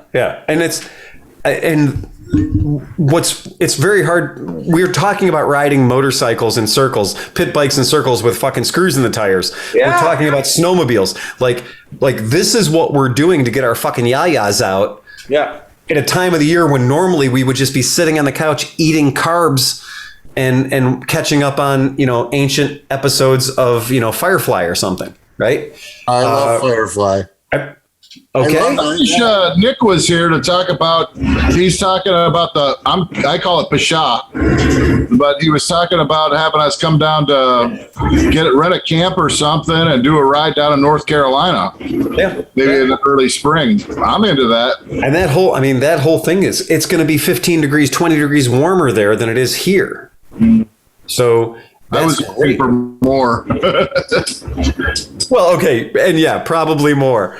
Yeah. We used to do an event in January. We used to do an event January 6th weekend called Freeze Your Balls Off. And it was down in Chapel Hill. And so every year, January 6th, we'd go down to Freeze Your Balls Off. And I had a little Honda Civic. Here we called it a Civic Wagovan. In Japan, they call it a Civic Shuttle. But I had a Civic Wagovan, and with the seats taken out of the back, I could fit a Vespa in the back perfectly. 38 miles to the gallon or whatever. And yeah, I went down to Chapel Hill in January, and yeah, it was like 60 degrees, t-shirt weather. Fantastic, great way to get your yayas out in the middle of the goddamn winter. And they're all wearing Arctic coats down there. Yeah, they're fucking terrible. It's like, oh, it's awful, it's rotten. And then the one year it actually did snow in Chapel Hill that weekend, and that was the last time we did Freeze Your Balls Off down there. So yeah, they called us on our bet. But yeah, it is for people that live where we do. We've got to figure out some way to not fucking go crazy. Like, that's just it. I've got 3 projects going at the same time at my shop. I'm working on 3 different motorcycles, to give myself something to do to not go crazy, right? Because it's not like anybody's coming into the shop. Everything I'm doing is over the telephone. Every bike I'm selling is out of state. So, it is. It's a wild, it's that time for us. A Porco cast would be in order. Yeah, I totally agree. He's made that wide open to us, and I think that that's a good thing. What we are doing is Porco's doing a trip Monday night, and I don't know if it's actually coming together or not, or Monday during the day. Monday at 11 a.m., I'm driving a van full of idiots to Grand Rapids, Michigan. And we're going to Max's Tiki Room. And we're going to go there, and it's insane. It's the craziest tiki bar I've ever been to. But we're going there, and we're going to stay the night. So there's a hotel right next door in downtown Grand Rapids. We're going to spend the night, and then the next day, do some cool stuff in Grand Rapids, and then come back. So it's a 1 overnight quick trip, 5 hours, 5.5 hours to get there, 5 on the road. So, Phil's Megabus. What's that? Phil's Megabus. Yeah. Well, the weird thing is I don't have any seats in my van. So my van is completely devoid of seats. Just mattresses. Yeah, so people are going to have to be like, okay, camp chairs, or it's a love fest, man. It's a shaggin' wagon at that point, Just get jiggy, get crazy. Whatever you want to do, man. It's going to be nuts. Like a painkillers. Yeah, right. Bring up a giant jug of painkillers and let the people get to know each other in the back. And we'll have a whole new variant of COVID by the time we get back from Grand Rapids. Yeah. Nobody's got Omicron. Everybody's got herpes. It's so weird. You hear about the new herpes? Or There's not that new herpes, a new AIDS? A new AIDS. There's a new AIDS out, and it was caused by, some type of vaccine. And it's 20 times more potent than AIDS. If you get it, you have full-blown AIDS almost instantly. Wow. I hope they have it under control. I mean, I don't know what the spread of it is, but it is so. Oh, it's from the AIDS vaccine. They had an AIDS vaccine, and it actually caused a more virulent, in a certain number of people, it causes a more virulent AIDS. It causes 20 times worse AIDS in the people that get the vaccine. So vaccine-resistant AIDS.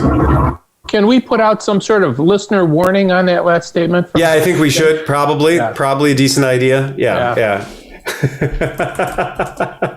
Okay, sorry. This is fake news. I'm Mark Dave.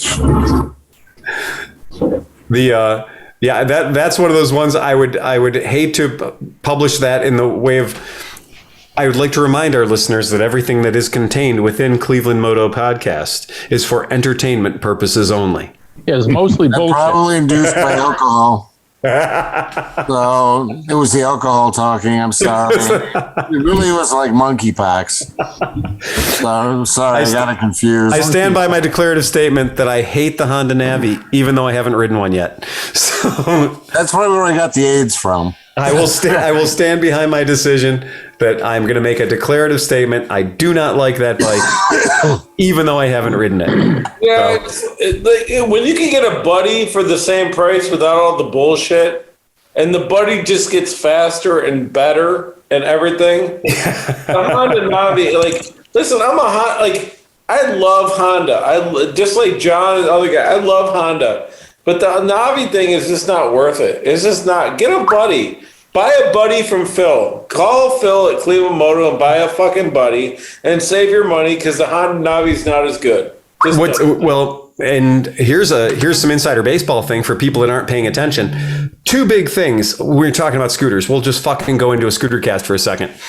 Two big things about scooters. First thing is fucking scooters prices are going up like crazy, guys. If you're used to buying a Buddy 125 for $26.99, forget about that. That shit's over.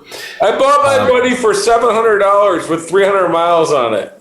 And you ran out of gas in Cracktown. No, wait, that was Dan ran out of gas in Cracktown. I still love that bike. I will never sell my Buddy. Fuck you. I love my Buddy. It's the best $800 I've ever spent in my life. Thank you. But wait a minute. If I would have told you I was out of gas before we left, there was no place to get gas there anyways. The place you took us, Steve. No, by the brewery, there was a gas station. Oh, I thought you said there was no place there to get gas. No, not in between there and there. Oh, okay. No, Steve. And I've learned my lesson with Steve. Hoffert's Which one? Hoffert's lots of them. Keep your tank topped off. Me. Like, we have to realize that he's not as cool as he thinks he is. Hoffer was like, he took a gallon of gas with him on his monkey one time. It was like, oh shit, I ran out of gas here, but I have a gallon to get home. And that was it. But he never told us that. I told you to fill up. I told you to fill up, and you said I filled up, you motherfucker. And I ran out of gas 8 miles before your house. 8 miles. You could have been like, there's no fucking way you're going to make it. I told you there was no fucking weekday. Did I tell you how far you were going to be away from the house when you ran out of gas? Yes. Maybe. I said 8 miles away from the house when you run out of gas, and you ran out 8 miles away from the house. I told you exactly how far away. You might have the math backing you. You might have the math backing you. But as a human being, I'm still sad. I'm just saying. Yeah, I got to spend some quality time at the meth lab. Yeah, there you go. So Dan ran out of gas. No, Dan ran out of gas in front of a mobile home that had fucking like red phosphorus leaking out of the front of it. It was pretty intense, man. Here, is this that was fun times, though. That was one of my best memories. Is that fucking week, man? The Hills Have Eyes guys. It was a blast. I'm ready. I'm absolutely 100% ready for a hillbilly weekender kind of thing. So Steve, when are we going out to snowmobile at fucking Speculator? The house is done. Let's go, man. Fuck. Now that John has me addicted to snowmobiling, I want to go and fucking snowmobile in the Adirondacks, man. in the what? Yeah. Adirondacks or how do you say it? Hey, right here. Everyone needs a motherfucker. Right here. There you go. You need another beer. Have it addictomy. There's like eight of round dicks or something. Adirondacks. I don't know. They make great chairs. Hey, Oh, hey, dude! Yeah! Our hero. man. Yes. That was easy. That was easy. Barely an inconvenience. No, this is the guy, man. Fuck yeah. Slow clap. Wow, nice to see all of you guys and put some faces on the names. And Yeah. Hey. thanks a lot for having me. Matt, I'm going to tell you, these guys have spent the past 2 weeks busting balls about the Numbnuts challenge, and every single person in our podcast, except for me, basically said it was the dumbest thing they'd ever heard of. Oh, very dumb. Yeah. And they were dead on. Sleepy wants to sit on a 3-inch pole for like 24 hours. Yeah, I was worried. Yeah, well, yeah. So the problem is Whatever floats your boat, that guys. this dude looked exactly like me before I shaved my fucking beard, so I could have won that. I'm just saying, he is we could have done the same thing. The general rule is the longer the beard, you get the wizard status. He's got wizard status. He does. Appreciate it. Thank you very much. So, Matt, where are you from, man? And he survived Liza, which we all know how hard it is to survive Liza. So, I am from Daly City, via Wisconsin. Right. So Oh, a lot of people were. So Daly City's north of Santa Cruz by about an hour, hour and a half, depending on how fast y'all ride. But I moved from Wisconsin to California in 2000. So I'm no stranger to cold weather at all. So I think that was a bit of an advantage for me compared to some of the others that were local. Where are you from in Wisconsin? We're from right smack in the middle. You guys familiar with Marshfield?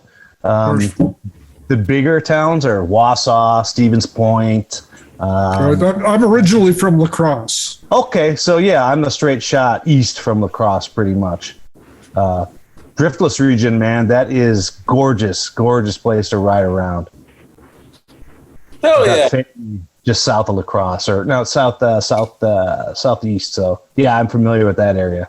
And so, Lots of Hold on, windy roads before along the he river. gets excited, we're so excited that you joined us because we've talked about you for about 25 minutes throughout the podcast. And you are a hero, and Phil will fill you in on why you are a hero. But there's a very important thing that happened here, and you are a dude. So, Phil, take it away. So ultimately, the reason why this whole thing was hilarious. So Matt reached out to me about a month ago, and he was real cool. And he's like, I want to represent ClevelandMoto in this event. And I was shocked because I am also a Misfits listener. So I listen to their podcast. I love them dearly. And I figured that they were going to have the event in March or April or May or something like that. I had no idea that from the conception of the idea, from the brain baby that Liza had. And I listened to the podcast where the whole thing came together, and it was not well thought out. And from the time that they came up with the idea to the time the event happened was about 5 weeks, 6 weeks. It came together pretty fucking quick. So there was some question about holy shit, we can't respond to this the way we normally respond to things, which is sure, we'll send you a fucking helmet. And then 6 weeks later, we're like, did we send that guy a helmet? It was kind of well, shit, we got to send him a helmet real fast, right? Yeah. So we grabbed a helmet that, didn't have too much blood in it. It was okay. And we stuck some stickers on it and hastily basically put fuck knock right on the top of it because, and then we shipped. Yeah. But we shipped it off to him. And this guy's a gentleman. He's like, look, if I win or anything else, I'm going to donate some money in your name to your charity. I was like, you don't have to do any of that shit. He's like, I'll send you money for shipping. No, don't fucking do it. If we could fuck with Liza remotely for anything less than $1,000, game on, right? Because there's nothing I like better than winding her up. It is my favorite thing in the world.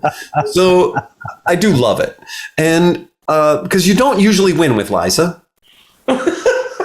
You said you were a you're a ClevelandMoto operative. You're an asset. Yes. Well, As in your ass set on that bike for a really long time. Oh, I put the ass in asset, that's for sure. tell. God, yeah. Well, So because everybody who listens wants to know, because they haven't posted it yet. First of all, your chosen steed. Chosen steed is a 2002 Honda VFR 800 Interceptor in Italian red. It's a gorgeous looking bike. It's the first model year for the 6th generation. Yep. yes. Nice. It's got VTEC, which kicks in at about 6,800 RPM. So it gives you a nice kick in the pants when you're out, giving a little bit of throttle. Honestly, I was a little worried about that bike because I wasn't as familiar with it as I would have liked to. I've only picked it up within the last year or so. And I'm still a little intimidated because I'm a short guy, 29-inch inseam, and that I can't flat foot that bike. So I was like, man, is this going to work out for me? Well, either way, I'll have fun. But yeah, it had a Corbin seat on it. It actually ended up being a pretty good lay-on, sit-on bike for the most part. So yeah, there's a nice picture of it right there. Hell yeah. That was that thing has surprised and delighted me since I've gotten it, and it's a wonderful bike. So I want to just point out. Center stand must have been crucial. Absolutely, yeah. Everybody had a center stand except for one guy on a newer CB 500. They got him a spool stand that they put on the back, which kind of played a big part towards the end of the contest. I don't want to spoil anything, but it was important. So that setup. So I'm curious because I would assume that you're going into this thing planning on it being at least a 24-hour event, right? You got to think. Liza was talking mad game about her being on the bike for 36 hours, right? The number she came up with when they started talking about it was 36 hours, a day and a half. And I'm like, wow, fuck, man. Like, that is opening strong. Like, that's coming at it real big. So now what did you... I was wondering, how long did she last? Like, we're going to get to that. Minutes? Yeah, we'll get to that. What did you bring in the way of personal comfort devices, like extra electricity, heated grips, blankets? What did you bring for your bike? No extra electricity. Well, that's not true. I did bring some smaller, like USB batteries. Didn't use them. Never needed them. No heated anything except some chemical hand warmers. You know the ones you slip in your pocket or in a glove or whatever. So I had 6 of those. I figured I could, if I needed to go overnight 3 times, I could do it. I didn't plan on sticking around for more than like 72 hours, but I was prepared for it if I needed to. Lots of layers, button-down flannels. This is one of the flannels I wore because, you can't slip much up and over your head after you got the big helmet on. And what the heck else? Blue jeans under my riding pants, wool socks, and one down blanket, like a down-filled quilted blanket, and one of those Mylar emergency blankets, those reflective ones. And if you're depending on that to save your life while it's still in its package and you don't know how to use it, you're going to die. It will kill you immediately. So that's not all it's cracked up to be. Yeah, no, not exactly. I mean, if the wind's not blowing and you got time to set it up right, great. If you're just, trying to sleep on your bike and you crack it out of the package and try to wrap it around yourself, not so much. So if you've got one of those in the glove box of your car, you're fucked. Pretty much. So while the low temperature was like 43 degrees? I think that's what the reported low was. I want to say it dipped around closer to like the upper 30s, and the wind started to pick up around, I want to say 1 o'clock in the morning. But time was crucial. You could be out in 43 degrees with a breeze for a couple hours, no big deal. But as time wears on, you start getting to the 10 or 12 hours, and that could really start to, bring on hyperthermia. Yeah. I don't, we weren't really too much worried about hypothermia. At least I don't think so. At one point, it was just the only thing that kept getting cold in my feet because the stupid Mylar blanket kept blowing off of my feet. I was like, why are my feet cold? Everything else is fine. And then I looked down and the blanket's up over my knees or it's fallen off of me entirely. I'm like, But it did make a big difference then. So it did work when you had it on. Absolutely. Yeah. I don't want to sell them short. They work when they're on you. Just, you got to keep them on you. And it's good to have a piece of insulation between you and that thing. They say it'll keep you alive, but it won't keep you warm if you're just using it by itself. Okay. So and maybe that shot of peanut butter whiskey I had earlier helped me out in that regard too. So Tell me more about the peanut butter whiskey, because I'll tell you. Okay, so nothing in the world beats a good nut liquor. Stumpy John hooked us up a little bit towards the later of the evening, and that was a good one. I only had 2 alcoholic beverages, but they were throwing them at us. Yeah. Every half hour, 40 minutes. Who wants a beer? Yeah. Who wants a beer? Who wants a shot? Who wants to smoke? Who wants an edible? Right. Screwball? Were you drinking Screwball? Screwball? Yeah. I can't remember which one it was. It wasn't Screwball. I would have remembered that, but it was a pretty tasty. I'd never had one of those before, so I had to put it in my repertoire. But one of my kids has got nut allergies, so I can't have it at home. Can't have it in the house. Question for you. So I had heard that there were going to be several challenges, several things thrown at you guys to make the job more difficult. And so I'm going to assume, now this is just an assumption on my part, you rode your VFR down there. Did you have a support crew or a backup truck or something? I rode down the night before and crashed at a hotel nearby, and then came over there at 7:30. Got there a little bit before 7:30 in the morning on Saturday morning. But no support crew. No, I was on my own. Just what I brought with my saddlebags, my backpack, and Wow. that was it. I've done a few solo cross countries before between Wisconsin and California, so I wasn't too worried about being on my own. I kind of like it because I don't like being beholden to anybody else necessarily when I can help it. I don't want to be a burden on other people, but I guess I was enough of a burden on the rest of the gang there competing to take home a trophy. So that was pretty nice. Well, my reason why you wondering you didn't have a support fuel. I mean, I know you're only an hour away, but I saw a lot of people had a lot of fucking gear, right? So you didn't have a ton of gear. You kind of were running literally by the seat of your pants. Yeah, that's right. There were a couple guys on some big BMW 1200s that had a pretty good kit out. The co-champion, actually, he had a portable camp stove that he could set up right on his lap. Yeah. That was pretty funny. I don't know if he actually busted it out, but he had like a workstation. He was in it for the long haul. That was Sam on the BMW F Series, right? That was Sam. Yeah. Yeah. And he's got a BMW. Was that an F650 or an F750 he had? Sam, it was a 1200. Oh, it was a 1200. All I could see was the swing arm, basically. So yeah, it was a big BMW. Cool. Yeah. Him and his buddy Alfredo, who was one of the other guys there with a big kit. They had their BMWs loaded for bear. I saw pillows. I saw blankets. I saw orthopedic mattresses. So break us through the basic rules. What were the core rules of this event? Because the people who are listening, you're just, it's a big deal. You're sitting on your motorcycle. No, there's fucking rules to it. Go ahead and lay it out.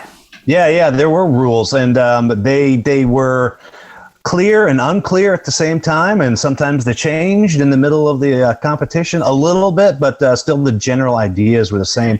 And I'll get into the challenges too that we mentioned before. Yeah. But basically, it was either ass in your seat or feet on your pegs. Okay. And that was it. You could either be sitting down or standing up. As we went through, it was like, okay, like, all right, if you're going to get up and like change around a little bit, stretch, it's okay if it's 1 foot on one peg. Okay. But you can't touch the ground for anything. You can put things on the ground, but you have to be able to reach them without getting off your bike and whatnot. So I was using bungee cords to tie things up and set them on the ground so I could reach over and pull them up. Nice. One of the things I had attached to my bike was a wide mouth water bottle. So, and I wrapped it with duct tape, and they were like, what's that for? What are you going to use that for? I'm like, I don't know. We'll have 10-100. So, other than that, ass on seat, foot on pegs. And one of the so you couldn't lay down on the bike. You could, if you had your ass on the seat, you could lay down on the bike. Okay, so ass on try laying on their stomach, But that would have been interesting. So yeah, you could lay down, you could recline, you could flip around, face the other way, feet up on the handlebars or feet off the tail of the bike. I ended up sleeping for the most part with my feet off the tail. I flipped it around and tried to do feet off the handlebars too towards the end. With the sporty kind of tank situation on the VFR, that was bad on my back after a little while. But, it's an endurance competition. Nothing's going to be perfect, and you got to tough it out. You got to have your head higher than your feet when you're sleeping. Yeah, otherwise the blood will come pool back into your head. It was flipping around trying to find a comfortable spot. Rest of the rules were, that was basically it. You couldn't accept anything from anyone except for drinks, water, beer, whatever could be given to you. You could request it at any time. Food could only be given to you at specific times, designated meal times by the judging crew. And every 2 hours, you earned, if you stayed on your bike, you earned a 5-minute bathroom break, and they gave you tokens for those. Okay. So it was smart that everybody started banking those right away. I think the first person broke the seal maybe after 5.5, 6 hours or more. Me and the other two guys Beamers went 11 hours without getting off the bike to use the bathroom. Wow. Holy crap. What point did you start to think, like, I got this shit? Pretty early on, as people started kind of loosening up and discipline started going out the window a little bit, it was pretty clear to me who the people who were going to be there for the long run were. Then I got surprised a couple of times by people just kind of, I think it was a function of just mental discipline. It was, you had a beer or two. Who was that? Who you did got you distracted watch? And you forgot what you were supposed to be doing, and then you were done. Did you watch Liza or Knock leave and laugh extraordinarily hard? Knock never showed up. So I was going to say. All right. All right. It was right there on the helmet. Right, So exactly. Who did you laugh the hardest when they left and you were still left? Oh, man. Well, we were still, by the time it was the two of us, the two guys, me and the other, and Sam were done. Nobody was laughing on anything anymore. It was 3:00 in the morning. Everybody was like, just let's get this fucking over with. So question for you. So the first challenge, you guys started at 7:30, 8:00 in the morning, if I'm correct, right? 8:00 in the morning. Yes, sir. 8:00 in the morning. So at what time did they throw you the first challenge? 9:00 in the morning. Whoa. Every hour there was a challenge. All right. So Emma would come around with a helmet bag that had a bunch of different things on paper. So that's fun. Yeah, randomly each contestant got a chance, one per hour, to dip their hand inside the bag and pull out a piece of paper, and they had to read aloud what was on the paper. Early, it was mostly stuff to promote the contest and do the live stuff. So it was do a funny pose for a photograph on your bike. Or sing karaoke. Like I did a Superman pose with my blanket around my around my neck like a cape. One guy did like a sexy beach pose on his bike. It was pretty funny. It was just goofy stuff to start with. When you pulled the ticket out, did all the participants have to do what was on the ticket, or just that one victim? It depended on the type of challenge. Some of them were group challenges. Some of them were individual challenges. I even pulled a fast one on the first time they made me pull it out, because some of them were like, you've won a T-shirt. And I go, oh, okay, cool. It's just like, door prizes and whatnot. And I read right away, congratulations, you've won $1,000, collect your money and leave. And I thought that was funny, but Liza didn't think it was funny. I think that's fucking hilarious, and that's exactly what we would do. Perfect thing. Of course, put some that of in. the physical challenges were stand on your pegs for 10 minutes, which not that tough, really. Right. But if you weren't concentrating, those are the types of things that would knock people out. And a couple people got knocked out on things that on the surface look simple. Yeah. But if you're getting cold or you're getting tired, and maybe not so simple anymore. Wow. We did one where it was hands on the headlights of your bike. That was like 5 minutes. Stand on one foot on one peg for 5 minutes. What else? One person got knocked out. It was hands on top of your head for 10 minutes. And he wasn't paying. He must have misheard or not paying attention. But a function of fatigue, he let his hands come down to the side, and they were like, "You're done. You're out." Wow. Another person violated the rules of not being able to accept anything from anyone except for food and drink, as indicated. When one of the burlesque dancers handed him, I believe it was either her slip or her glove, and when burlesque was over, the judges came up and said, "You're out." Oh my God. Yep. Do you think that was a plant? Do you think somebody said go over and hand that person? I asked about that, and they said no. It just happened. The girls. It was just random. What they were doing. What was interesting though was Sam, the other guy who was the co-winner with me. She approached him first and was like, kind of teasing him with it, and he's like, "I can't accept that from you." Yeah. He like huffed away, turned around to the next guy, and kind of gave it to him, and he picked it up out of her hand and took it, and that was it. Those dancers are out to get you, man. I'm telling you, never trust a dancer. Never trust a boob. Oh my Boobs are all God. evil. So you were able to sleep? I wouldn't call it sleep. I could maybe sleep for 3 hours or so at a time. It was enough though, between that and like just taking a little bit of food for energy here and there, and scooting around or distracting myself with something on the phone or something with the books. It wasn't against the rules to sleep, right? No, you can sleep if you want to. Good luck. Shit, I could win that contest. I could sleep for like 72 hours straight. Yeah. I've talked to we Steve had quiet hours. in the middle of a conversation, and he slept through like 3/4 of it. So yeah. Well, John's participating in the contest right now. So question: how many hours was it before the first competitor booted? I want to say it was probably around 10 to 11 hours. No, Wow, 10 to 11 hours. So in the neighborhood of maybe 6 or 7 p.m., right? Let's see. It was There's no shame in that. before 6, so it was probably 8 or 9 hours. 8 or 9 hours. Yep. And who was that? I'll let you guess who was the first person to go out. Liza. I got Eliza. Yeah. Any other guesses? No, Everybody go with Liza? Yeah, it was Liza. it was Liza. I win. Wow. I get all the words. 36 hours down to 8 or 9 hours. Now, Yeah, was it an accident, or did she just say, "I'm done"? it was a lapse of concentration.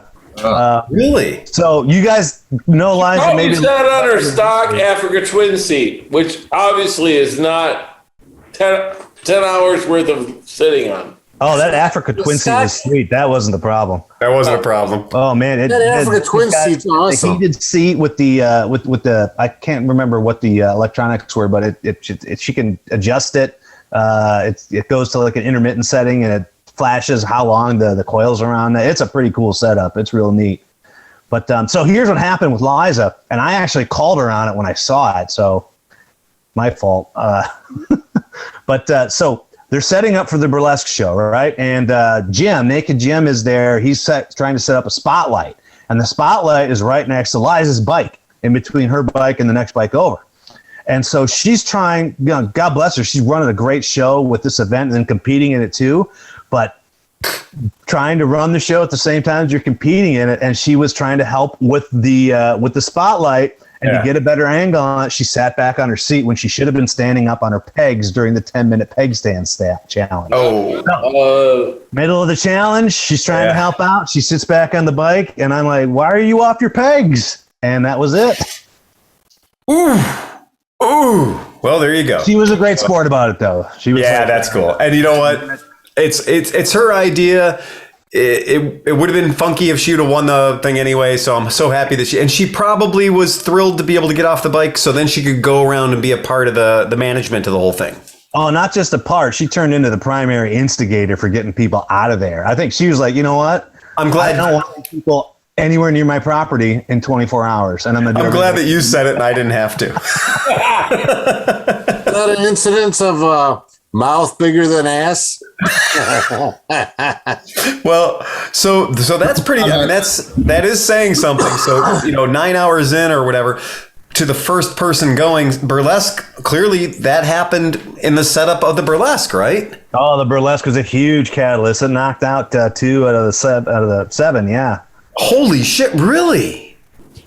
You'd think that would be the nice distraction to keep you happy and give you the energy to see your way through the night. It kept most people happy. Okay, but 2 of them were really fucking pissed off. So the burlesque show was great. It sounded like Emma brought out some of her friends.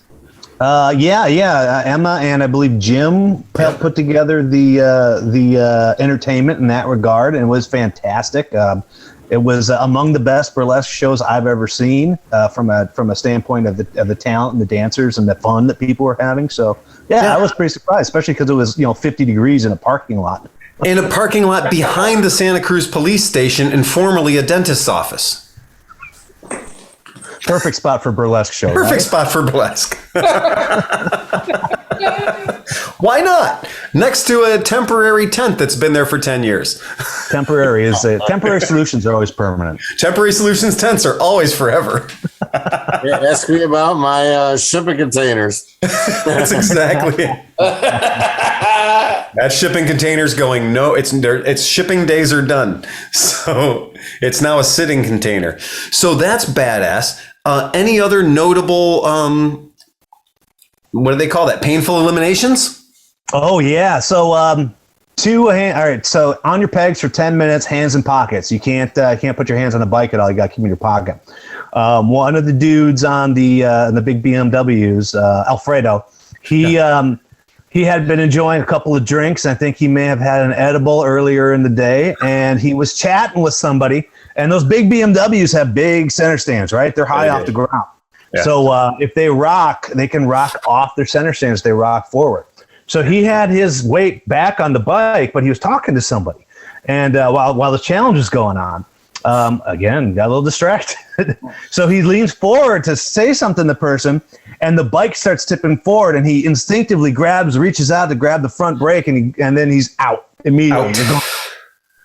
And so he was a good sport about it, though. He hung around, had fun after that. I mean, everybody that got eliminated, did you fall over, though? Did you fall over to win it?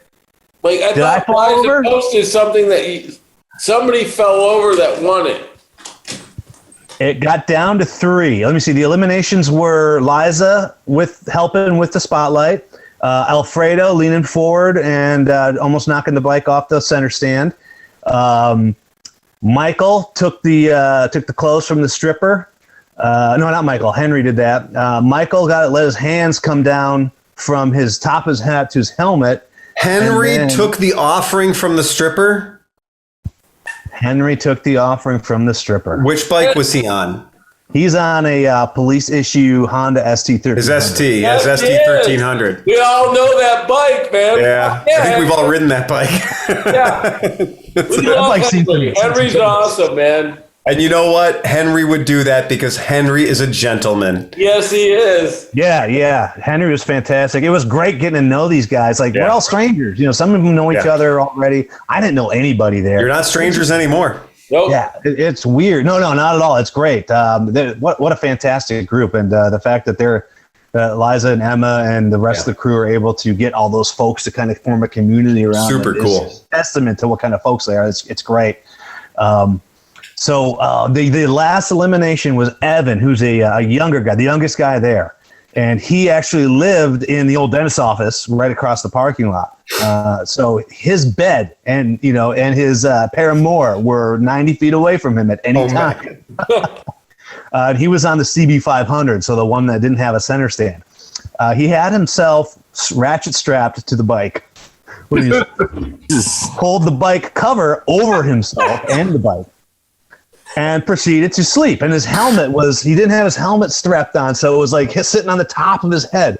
So at that point, it was me, him, and Sam. And Sam was like, that helmet's coming off or he's coming off the bike. And we're just going to sit around and wait and see what happens. I'm like, yeah, I think you're right. About 2:00 in the morning, Henry's trying to get on his side while he's sleeping. So he does that, but then he tips himself off the bike, and there's slow-mo black and white night vision, camera vision. I've seen it. So he starts tipping, and then the bike tips after it, and I'm laying there, and I sit up, and I'm like, what the hell's going on? I've got earplugs in because Stumpy John was supposed to be watching us, right? But he was asleep on an air mattress in the tent 10 feet away from us. And that dude snores like a buzzsaw. And it's not intermittent snoring. It is all the time snoring. Michael Fresh. It's like Michael Fresh at lunchtime. It's lunchtime snoring. Gotta get that guy a CPAP. Now, I'm going to get this just so I can get the visual. So Evan decides he's going to go into the fetal position. Yeah.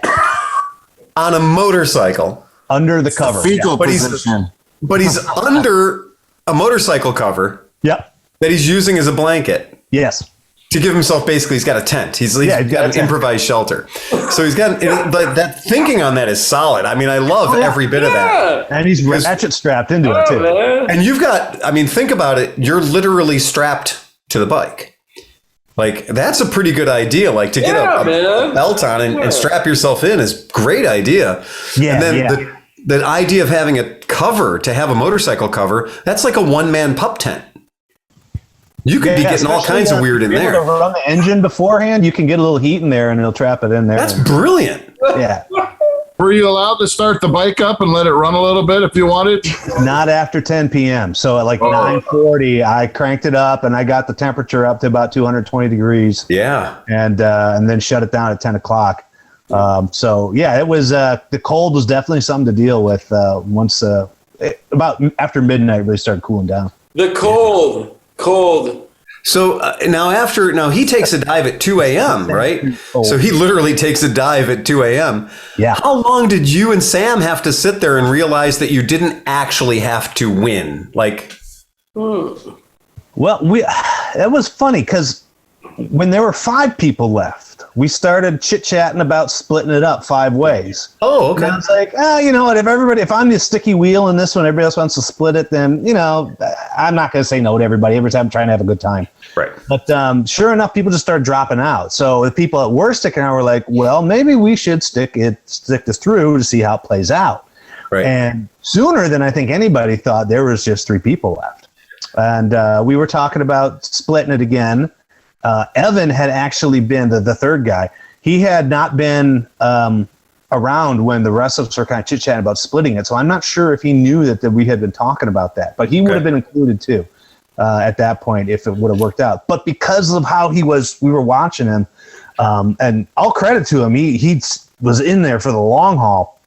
But fidgeting, the helmet, no center stand, it was, I think we can just wait on this one and you can kill it 2 ways. So it happened, and then at 2:20, 2:30, we wanted to make sure he was okay. So me and Sam were up, making sure he was fine, and Stumpy John got up and made sure everything was fine. And then Evan unstrapped himself, kind of looked around, and then immediately ran into his house and went to sleep. Of course. And Stumpy John immediately went to sleep after that. So no one else was sleeping because of the snoring and being woken up from the bike falling.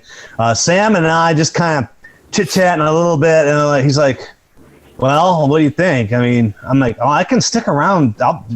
Dawn is only a few hours away, and I'm wide awake, so I can sit on the bike for a while. I'm not too worried about the cold. He's like, yeah, I kind of feel that way too. He's like, but I got to piss really bad. I'm like, okay. Do you want to wake John up and give him your tokens so you can go use the bathroom? Right. And he's like, nah, he just stands up and takes a leak right on off the side of the bike. And we were so dehydrated that the tracks from that urine followed the concrete in a zigzag pattern, the same contours through to the next day. Like it was stained. That was some mineral-rich urine. Oh, man. So we kind of sat around, just kind of didn't know what to do. I was reading on my phone or playing word games or something. And he's kind of fidgeting, and I'm kind of fidgeting. And I'm like, you just want to call this quits? Either him or me. And we were both like, nah, fuck it. It's $500. Let's just be done. Part of it, though, too, was like, John was like, right after Evan fell off his bike and John got up, he was like, so you guys going to call it quits? You guys gonna throw in the towel? And Sam was kind of like, you know what? No, because you're keeping us up, so we're gonna keep you here. You don't get to go home. You're supposed to be on guard duty, man. Yeah.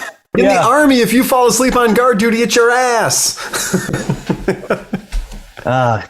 So we just chit chat a little bit, and about 3:00, we told John to go wake Liza up, and we were going to split it. And even at that point, we both kind of did the 1, 2, 3 off the side of the bike at the same time. Nice. But he gave me his word and said, "I'll pay you out of my pocket right now." I'm like, "No, man, it's fine. You don't have to give me that. I'll take your word for it." And that's great. Split it. And he went in and grabbed the pull-out sofa with Alfredo, who was already there keeping it warm for him. I jumped on John's inflatable that was 10 feet away in the tent. And then, just kind of zonked out. But I couldn't sleep. After all that, I could not sleep. So literally, you had burned yourself out to the point where you couldn't sleep. Yeah. And I finally got like a couple hours of sleep between like 5 and 7, something like that. And then... and that was it. And then we wake up in the morning, and that's another story. So morning rolls around. I start stirring. Liza had set up motion-activated night vision cameras all around the contest area, and on like looking right at the bed where John was. Oh shit, my battery's running low. I might have to leave you guys here pretty quick. Anyways, I still got a few minutes. So this camera's looking at me while I'm sleeping. I didn't know until later on. So I start waking up, and I get up, and Liza is just standing there like 10 feet away from me, like staring down. I'm like, "Were you watching me sleep the whole time?" And she said, No, it's the camera. I can see you were getting up. But that was still a little creepy. It's a little creepy. Let me see if I can get a power cord in here and stick with you guys for a few more minutes. Well, I'm going to tell you, I'm so happy that you pulled it off. It's fantastic that it worked out for you. So the guys in the podcast don't know that what he's doing is he's making a donation to the Cleveland Food Bank on our behalf. Oh, thank you so much. Thank you. So, My pleasure. I told him he doesn't have to do it because we probably wouldn't do it, but he's a better man than we are. Yeah. So that's super cool, and we really appreciate it. Come to Mid Ohio. When is he coming to Mid Ohio? Easy, baby Huey. We don't know. It's a long ways away. It is a long way away. If I could afford to come to Mid Ohio, I probably wouldn't have been sitting on a motorcycle for 36 hours trying to. Tell Liza that you have to bring you to Mid Ohio this year. You're okay. Right. You're being fine. I've already been accused of being part of the group, so that's right. That's exactly right. Yep. Yeah, that the Mid Ohio thing, obviously, it's legendary, but it's legendary with good reason. So it's the kind of thing that there's nobody that goes to it. Well, very few people that go to it that don't want to come back again and try it one more time. Right. So if you didn't like it, you probably shouldn't have been there anyway. But it's a great thing.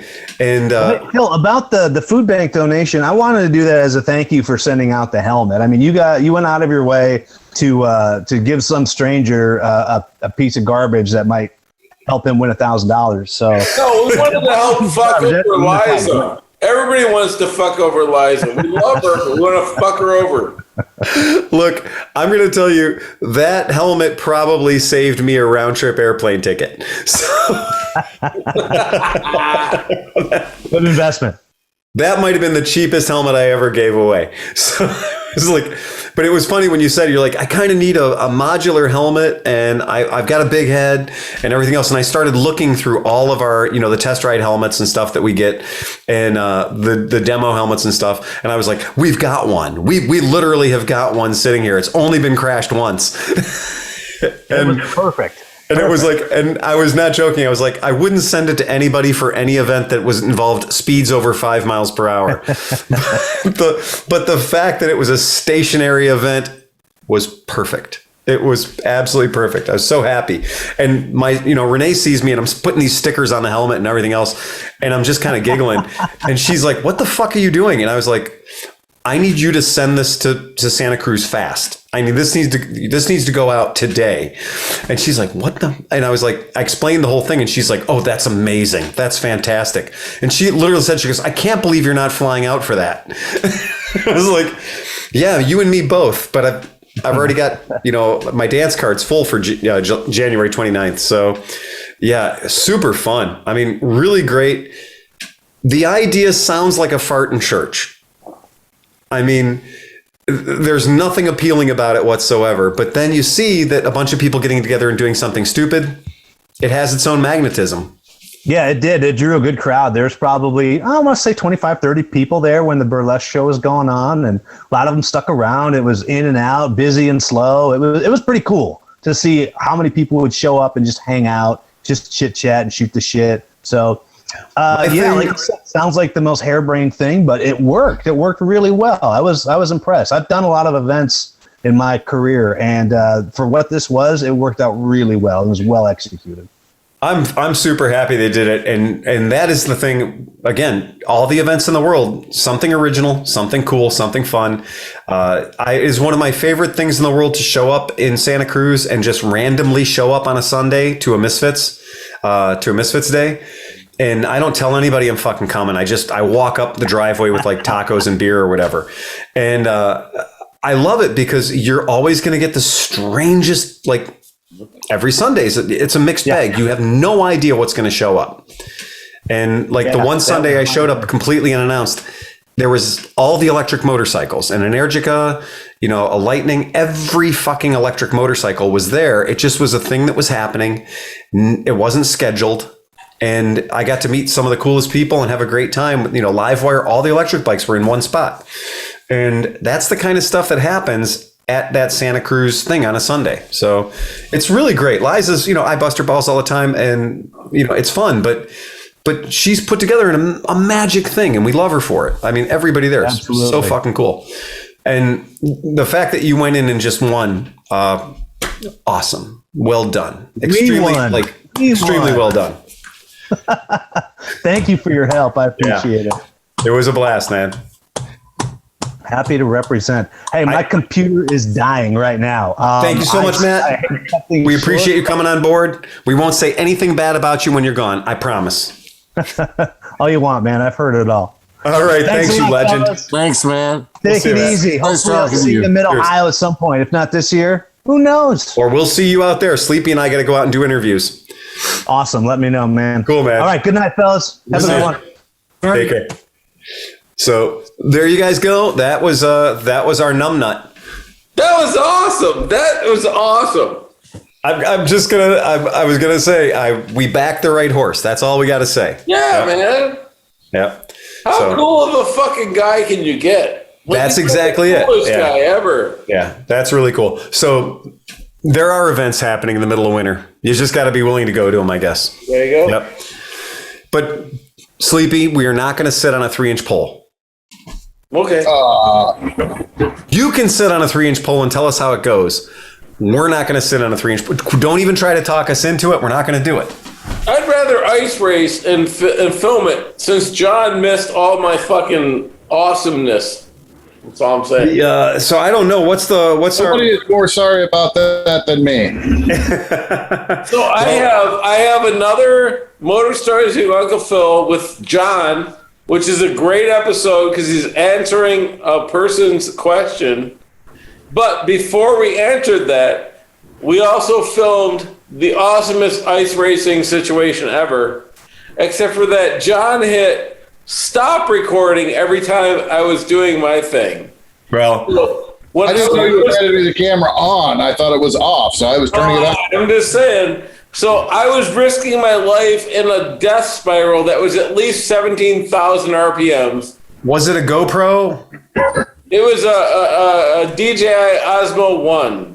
The whole thing on any camera in the world is there should be a red light on the front that's flashing on every camera in the world. If it doesn't have it, it's substandard. I don't want to talk about it. I have footage. So you mean the person that I was filming would have been able to see the red light flashing or not flashing and say, hey, numbnuts, turn the fucking camera on? Well, what I have is I have you scratching your nuts and then also like adjusting your asshole to move the underwear over, but I don't have me doing the fucking flamingo dance. Yeah.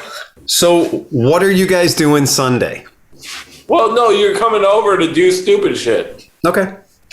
And then we can also Sunday. I can't stay past 5.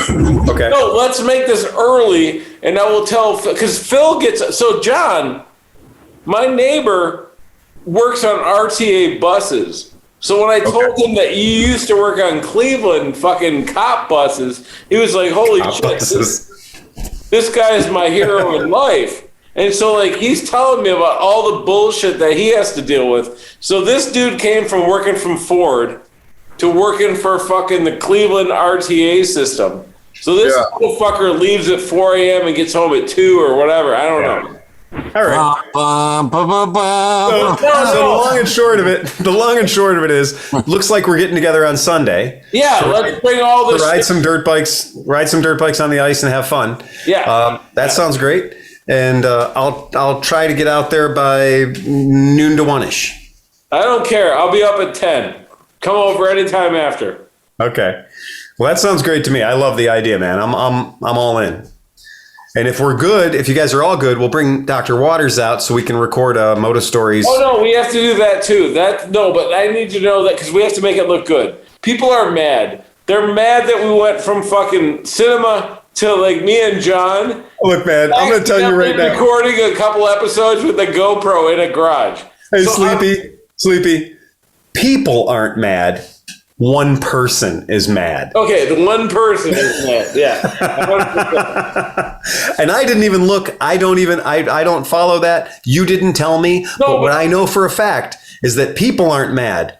One person is mad. Everybody's happy that that's the way the internet works. The way the internet works is one person is mad. Let me put this out there. Everybody's really happy that John is answering questions. Yep. But they were like, obviously, Phil is like, he hates you, and he will never do another story again. And I'm like, no, it's been fucking 3 weeks, and the motherfucker's on vacation, and go suck your dick. He has great stories coming up. So I've just been sitting back enjoying Fernando's videos. Oh, yeah. No, yeah, 100%. So nickel and diming is fucking great. I had a fun time shooting that, and that's great. But I'm just what they're saying is they're tired of the filler. Yeah. They're so sick of how attractive John is. They're like, every time I tune in to fucking Motor Stories with Unkie Phil, I get this super attractive fucking John guy, and there's no Phil. And so we have to fucking remedy that. That's the important part of this whole thing. Sounds like a program. So, who all's going to be here on Sunday? Do we have any idea? Everybody, you all right. need to fucking I'll try to come out on Sunday. Yeah, I'm working. Now, the reason I wanted to say that, just the reason I had to say it, is because I wanted to make sure if we say we're all going to be there, we have to remind Dan to not show up at 6 p.m. Yeah, right. All right. That's when he wakes up. Past everybody else. Right. It's exactly it. Because honestly, John, me and Sleepy, we were done. I mean, we were finished. We were finished, and we hung around. We were like, so when do you think Dan's going to show up? And we didn't say that one time. We said that fucking 63 times. And at one point, somebody walked across Sleepy's backyard, and I was like, I think that's Dan. And I was like, I blew a whistle. I whistled or something. I was like, I think that's Dan. And it wasn't Dan. It wasn't Dan. But the point being, just letting folks know, we might not be there at 6 p.m. I definitely can't be there. I would have to be gone by 5 because there's things going on. So, I mean, it is going to be fucking warm, though. I did look. It's going to be like mid-30s. Well, so John has already done burnouts through the rear tires sinking down 4 inches in ice. So we're good. Like and are the screws still all in the tires? Oh, yeah. All the screws. Amazing. So I don't think that when I sunk through the ice, I was sinking through the ice. There was a soft spot. It was that warm day, and I was riding, and all of a sudden it went go go go, and I was like, eh. And so I parked the bike, and then I went back over there, and I could feel the whole thing going. Grrr. I'm like, ooh, this spot.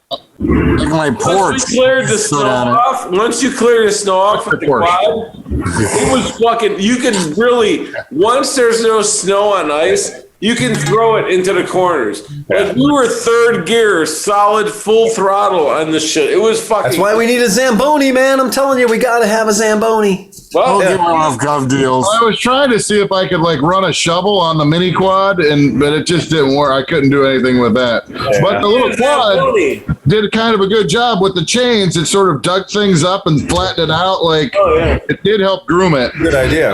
That straightaway, like the starting point and the straightaway, I smoothed that out with the back of the shovel. So hopefully it'll freeze, flat. Okay. cool. We'll see how much snow's on it. It might have a fucking 12-foot snow drip in the middle of the pond. When did H get in snow? Snow. I'm just saying, I better see you motherfuckers this weekend. That's all I'm saying. I'm in. ready. All right, so that's it. Anybody got anything else? I think that's a good one, guys. I'm going to call 361 done and in the can.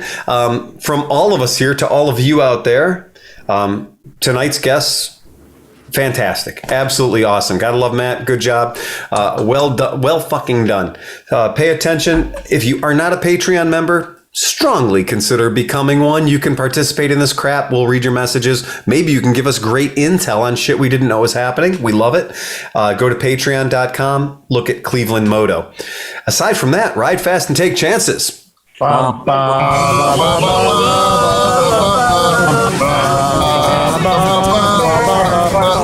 the red button.